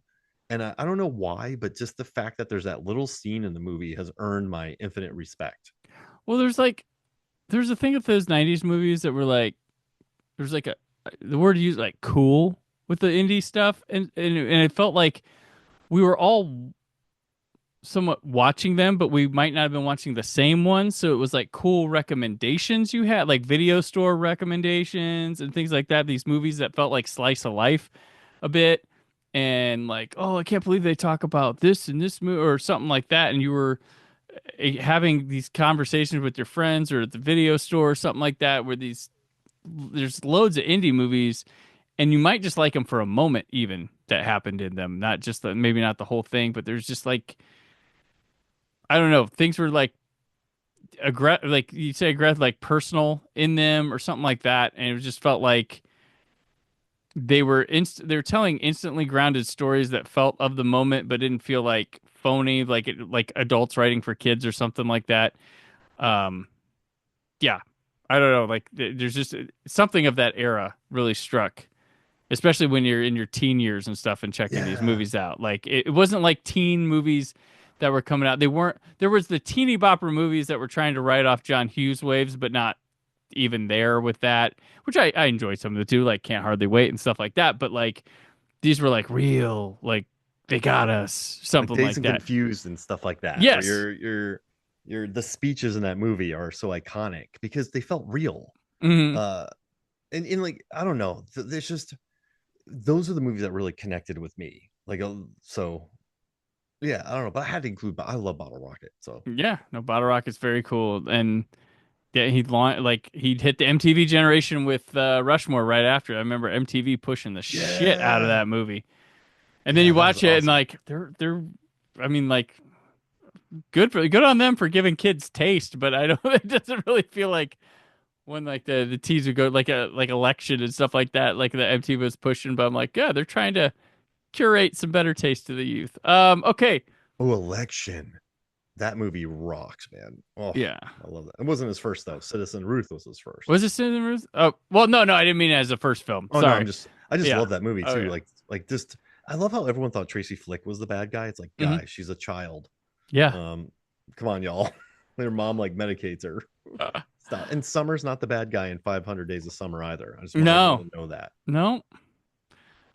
So Sorry. piggybacking off of 500 Days of Summer, I'm gonna go with Brick from Ryan Johnson. Yeah. Film noir, stuff like JGL. that. Yeah, this movie was the talk of town when I lived in Los Angeles. You see Brick, Brick, Brick, Brick, Brick, Brick. It was only playing like a handful of theaters at the time and stuff. I'm like, okay, we'll go see Brick. It was like, whoa. A high school film noir with stuff that had like a weird aspect to it, but this guy like really knew what he was doing. There was a whole language created with this movie that you gotta get on the wavelength. Wave like who you eat with. I don't know what I was saying, but is No, it yeah, yeah, and Lucas Haas is just what the it's Lucas Haas, right? Yeah. yeah, yeah. Yeah, like what the fuck's up with him in this movie? Like it's just it builds this weird scenario that only could happen in Los Angeles. That yeah, it's engaging, intriguing, but also plays as like a teen movie at the same time in a weird way that isn't obvious. But I had the Brick poster on my wall. oh, did you? Yeah. When I saw a movie I liked, I would just buy the poster. Very okay. That was my Fair. thing. Fair enough. But yeah, I really I dug this movie. I thought it's a movie that like I saw, I liked, and then I thought about a lot for like the next week or so after I saw it. And yeah, Johnson, I mean, this guy, like for me, he has done me no wrong so far. Like he's one of the directors I love hearing talk about film. And you just know he knows what he wants. He's influenced by things. Like he knows how to, like, I would say the Last Jedi commentary, I'm just like enthralled with it and hearing him talk about, and like, I'm like, okay, this guy fucking knows Star Wars. I'm sorry to all the people who are gonna hate me for putting that in this episode, but like listening, I'm like, yeah, he gets it. Like when JJ went and made Star Wars, he goes, "What makes Star Wars Star Wars? Star Wars. Star Wars makes Star Wars Star Wars." Let's remake it. Yeah, and then when Ryan took it over, he said, "What F your couch. What influenced George Lucas to make Star Wars?" So Ryan Johnson goes start watching World War II footage, samurai movie, like all like era stuff, like the hot rod race, like, and he was like, "What were the things that of George that George was into that he didn't get to use yet?" He didn't talk to George about this, but he was trying to figure it out, and like that's how things feel so, but like naturally inserted, that's new, that's not coming from Lucas, that I appreciated a lot in Last Jedi and things like that. And I just realized, like, okay, this guy knows it. Dave Filoni also talks like that. He also sort of like, he got to work hand in hand with George Lucas for a bit, but he also sort of like understands, like, when you're coming up with something new with Star Wars, where do I go for my inspiration, and to make it not feel so like feel forced or something like that. But yeah, Johnson, I was a real big fan of him from the get go, and I like Looper. Yeah. Those Knives Out movies are a lot of fun. Like, yeah, I dig this guy. Yeah, he's got the juice. Yeah. Okay. I'm gonna take a movie from 2000, and it's from Karen Kusama, and it's called Girl Fight. Oh yeah. Yep. Like, I haven't love seen this that in a movie. long time, but yeah, Like, Michelle Rodriguez is Yep. awesome in it, and the she is so cinematography- underappreciated. dude. Like, it just pisses me off, right? Yeah. Because like, and also what's annoying, Karen Kusama makes this really awesome film, which just got a great Criterion release, and then Mhm. they're like, "Oh, make Aeon Flux," and then they're like, "Okay, you're in director's jail forever." Right. And Yeah. and then she makes Jennifer's Body, which I love, and then they're like, "Okay, you're in director's jail." It's like, holy guys, like, you have a good director here. But like Girl Fight, I was watching it. I love the cinematography. I actually love the boxing. I got boxed for years. Like, I love the footwork. I love, Mhm. like, there's a couple wide shots that I adore. The relationship between her and her coach, and like, it's a cheapo New York film, but it's just so good and authentic. And Michelle Rodriguez is like perfect in it. Like you said, she's so like, she's been in Avatar, she's been in Fast and Furious, she's been in Dungeons and Dragons. Like, she has it all. She should be doing more. She did Blood Rain too, but that's an easy paycheck.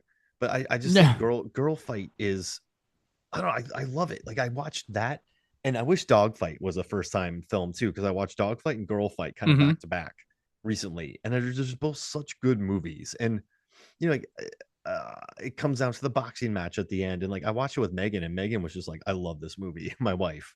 And like, man, like, Michelle Rodriguez is perfection in it, and I don't know. I just, it's like, I wanted to at least, like, yeah, listen, there's Orson Welles, uh, but I just wanted to give props to Karen Kusama, because I think she's really underrated, and I think Michelle Rodriguez is underrated, and I think this movie is underappreciated. Yeah, So, it had some hype at the time for like Oscar buzz, stuff like that, I believe, I think when it came out. But yeah, no, Michelle Kusama's great. Wasn't she gonna do a Dracula movie and then that got shelved yeah, she or got a something? bunch of stuff shelved, Yeah. man. I feel bad. And like, Patty Jenkins got shelved. Like, I feel bad for, like, women directors would make something awesome, and then they would make something Hmm. not great, and they're like, "You're done." And you're like, guys, come on, like, come on, be Yeah. better.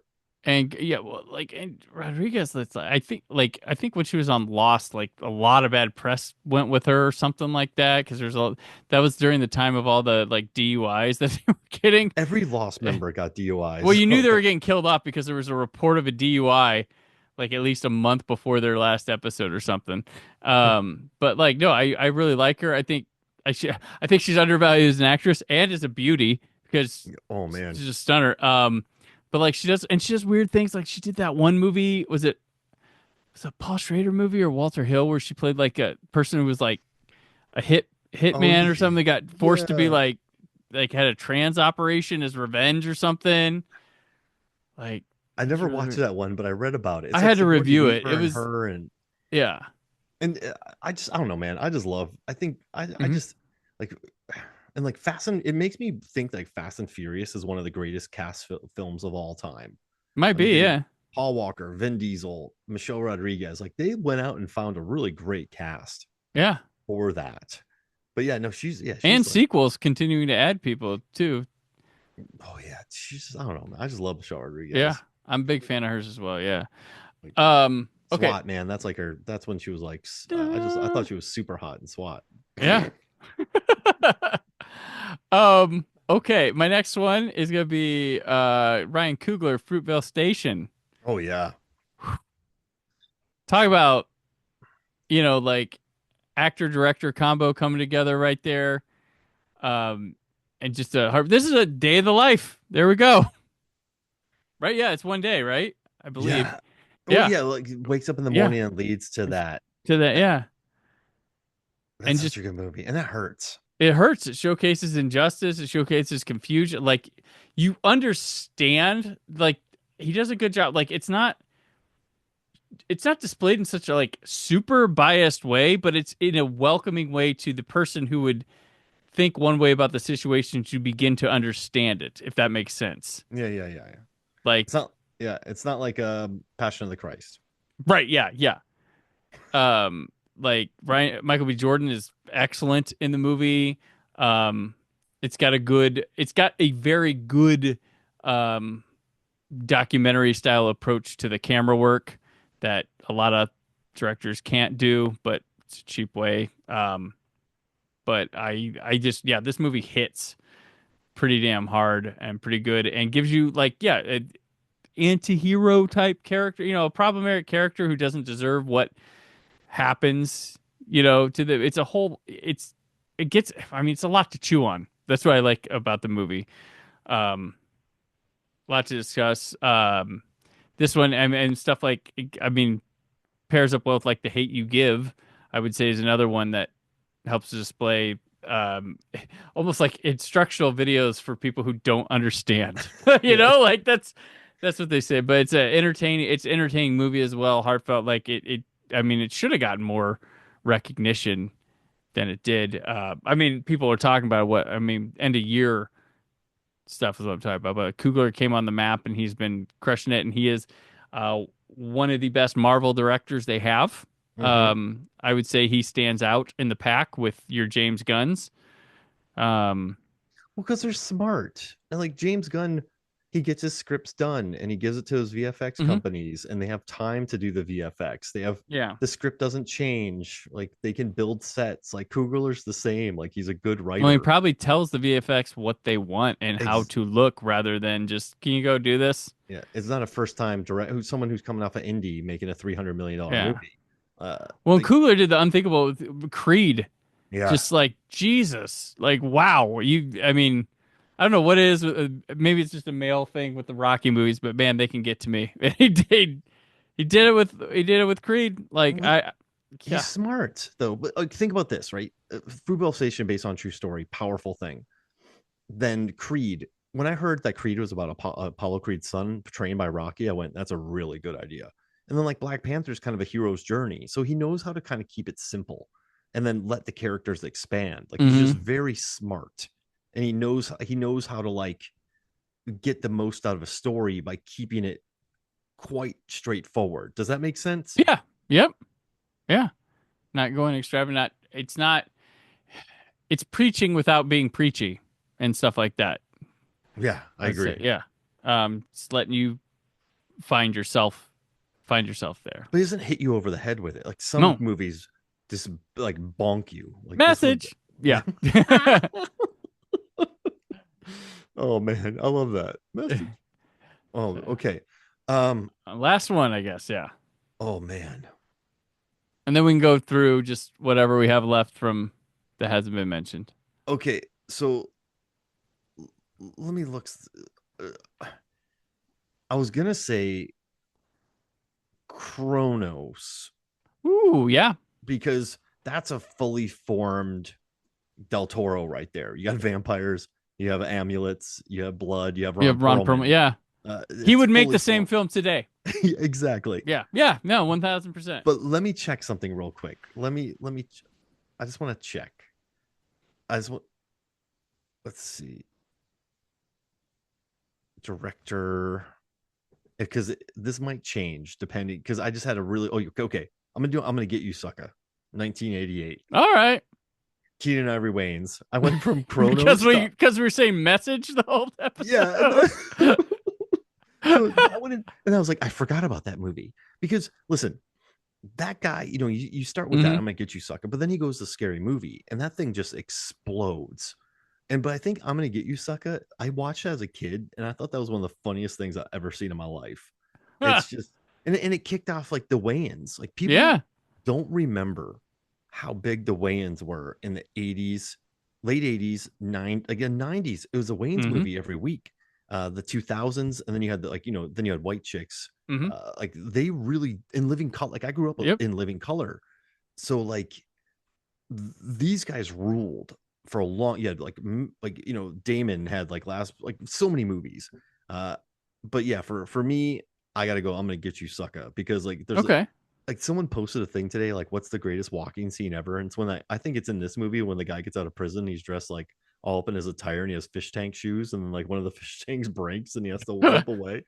But yeah, I know it's crazy, but I love I'm gonna get you sucker, and Yeah. I did an episode with it with Aaron Newworth, Yeah. and I revisited it again, and it's just he helped out with it, and also too like he helped out with the script for what was it? Oh man, I got it.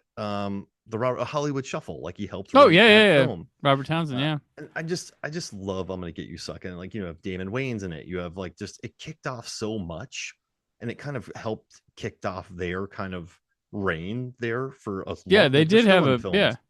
Well, So I'm gonna get you sucker. yeah. I also there was a time like people forget like the '90s was like I mean SNL was king, but like there was some sketch comedy gold. We had you had like in Living Color, you had Mad Mad. TV, you had Kids in the Hall. Um, Whoa, there's yeah. another one. There's Mr. Show. Like there was so much sketch comedy going around. You want some mashed potatoes? You want some tires? Yeah. Yeah. Oh, That's like an all-timer sketch it for me. is. Oh gosh. Um, my last one is gonna be one that I constantly go back to. Um, and because it's my kind of fucked up, but David Lynch Eraserhead, Oh yeah. because he'd make that movie now. It's like Like, his baby. yeah, Get it? and every movie had like Eraserhead is like the full feast of this kind of thing, but like every one of his movies would touch base with a segment or something like not except the straight story, but would touch base with a weird thing that harkens back to the vibe and feeling of Eraserhead in it, like just a weirdness. Even like Blue Velvet, something that's like straightforward like that. You could say Dune does some of this stuff too. It's just like this weird thing, and it's crazy that like people see this movie and then want him for like sane Star projects. Wars. Yeah. Star Wars, like, oh yeah, this is the guy. Yeah. This is the guy who gets it. And this movie, he says no one's still. This has to be about parenting to some degree, but he said no one's figured out what this movie is to this day, and he'll probably take it to the grave with what it is. Please do, so people just keep guessing. Mission Um, accepted. Mercy accepted. But yeah, he said no one's figured out what this movie is, but it is a weird, like it's good enough sober. It's good enough. It's good with an edible. It's good with a beer. Like there's something you're gonna every time you return to it is not the same experience as you had before. It's just incredible for a movie. There's little details you may not notice. There's just a different feeling. You're a different age, so you see different things. You've been through different walks of life.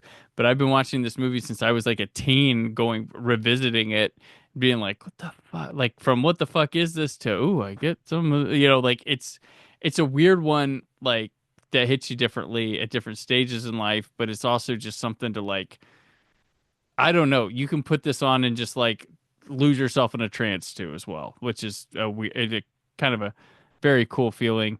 And The making of that's it's crazy too. yeah, Like first time dude churning this out. yeah. Trying to explain it to what whatever you make it like. I don't know. I like mind fuckery. I'm big deal. Like I always talk about a lot of my favorite Doctor Who's are the ones where they go for like some weird shit that's just sort of metaphysical and weird and out there and like that. It gets me. Like that's what I come here for. But like Erasure has the ultimate display of that still to this day. I don't want to go ahead and say unmatched, but it's still to the top of the pile of movies in this experimental avant-garde style. And it's fun that you said that. He would make that now. He Hmm. would make this now. Yep. Nothing's changed. Hmm. And he damn near did with that episode of Twin Peaks, the return that what episode was that? I forget what it was called, but he made an episode of Twin Peaks Return that was just everybody just. Those of you who don't like this, come back next week. You won't have missed a thing. I just watched Firewalk with me for the first time ever. Oh wow, okay, that's very much a lot of Eraserhead. Yeah. Dads. Hmm. Kind of crazy dads. Yeah, yeah, no, like, and it's funny. People always get mad because he doesn't answer questions. I'm like, and when he does, there's 5 more questions. I'm like, yeah, because you asked him to answer the question. Like, this is his game. Like, accept it. Like, let your mind think, like that's what he wants you to do. Like, that is his ending. That is where he sets. But oh, you want more? Okay, well, I'm just gonna continue to taunt, continue to add more layers and stuff like that. Like people don't get it. Yeah. But Give me more. Answer. No. Here's no. fun. Yeah. I'm Yeah, gonna do a prequel. oh, you want Twin Peaks to come back? Okay, we're gonna go for a while. We're gonna have stuff, and then right when you get what you think you wanted, oh, more craziness, and we're done. So if God Twin bless Peaks truly ends where they just did, awesome. That's a great ending. Firewalk with Me was not following up anything, didn't solve anything, but man, added. It's a Crazy gnarly stuff. picture. It is. It is. It's almost like an FU. Like someone would still be like, "Yeah, it's his middle finger to the Twin Peaks fans." I'm like, but they meant that in a positive light because yeah, when it comes to Twin Peaks, there's a weird dichotomy where there's Twin Peaks fans and David Lynch fans. Uh, David Lynch fans are probably Twin Peaks fans, but all Twin Peaks fans are probably not David Lynch fans. Oh. And like, I think the Twin Peaks fans go for more of a straightforward thing, and they saw more of a straightforward story with Twin Peaks, and then when he's returned to it since its cancellation, both times it's been full on Lynch. Yeah. So Yeah. You're not getting. Yeah. It's like watching Lost and yeah. loving the first season, and then Lynch directs the second season. Mm-hmm. There I you need go. answers. Wait, what the? Yeah. No, I don't want answers. Stop. Yeah, that's what happens. Like the part of the fun is the ride. Like I always tell people, like stick the landing decently, but my least favorite part of the roller coaster is when I get off. Right, so enjoy the ride. If I'm enjoying the ride a lot, you don't have to you nail the landings super hard, but like it'd be appreciated. But I'll still be like, you know what? That's what Lost. I was like, I enjoyed the ride for that. Like 96% of something's good, and then 4% Yeah, is bad. And you're like, it sucks. yeah, exactly. All right, okay. Let's go through some of these other ones that were on our list. I mentioned I had Tarantino with Reservoir Dogs, but I'm like that's kind of obvious, and I also have. I think Pulp Fiction's better. I mean, but Reservoir Dogs is still punk rock for its time. I had Terrence Malick's Badlands. Badlands. I noted. You asked about it when we were talking before this, but I was like, yeah, I put Following by Christopher Nolan because there's a lot of him in that movie already. I had Hard Eight from Paul Thomas Anderson. I put Lock, Stock, and Two Smoking Barrels from Guy Ritchie. Sex, Lies, and Video. I don't know why I had those back to back. Lock, Stock, and Two Smoking Barrels, Sex, Lies, and Videotape for Steven Soderbergh. I put Gone Baby Gone by Ben Affleck because I don't think anybody thought he had that in him. In Bruges from Martin McDonagh, and The Witch from Robert Eggers were some of the ones I put in there. And there's, I guess, Ari Aster, Hereditary is a good one as well when we're going with that. But sort of where I was at. I'll toss in Chad Stileski from Oh. John Wick. Yeah, fuck. I did. He'd been around so long. I was like, oh yeah, that was his first film. Which amazing. And then I'll add Gina Prince Bythewood with Love and Basketball because Oh, okay. She should have gotten an Oscar nom for that movie. So when I was working with Tay Diggs on following season 2, I wanted to talk to him about it, but I was like, I'm not going to say anything. Keep my mouth shut. I just talked to him about Major League 2 instead. No, there you go. There you go. All right. Well, there you have it. The greatest directorial debuts of all time. Nope. No longer a question to it. That's it. Done. We figured it out here tonight. We named them all. That was it. So, Mark, thank you for joining me. Until next time you are on the show, where can people keep up with you, and what do you have coming up? Just movies, films, and flicks, the podcast, Deep Blue Sea, the podcast. You can follow all my stuff, all my reviews. I have a couple videos coming up for Film Theory. I have a really crazy Dwayne Johnson video write-up coming out. Okay. Yeah, that's about it. Awesome. Okay. I'm on the socials at Brandon4KUHD. Be sure to subscribe to the YouTube channel for 4K and Blu-ray reviews, as well as these episodes visually. And that'll do it for this episode. Till next time, stay film positive. Thank you for listening. The Brandon Peters Show is a Creative Zombie Studios production. Produced by Brad Shoemaker and Brandon Peters. Written and edited by Brandon Peters. Announcer vocals by Jessica Alsman. Theme song by Metavari. Web design and show art by Brad Shoemaker with Brandon Peters. All music and clips featured in the episode are property of their respective studios, and no infringement is intended. Additional information on this and other episodes at BrandonPetersShow.com. For any inquiries, press opportunities, or sponsorship, contact mail at BrandonPetersShow.com. The show is available on Apple Music, Spotify, or anywhere podcasts are found.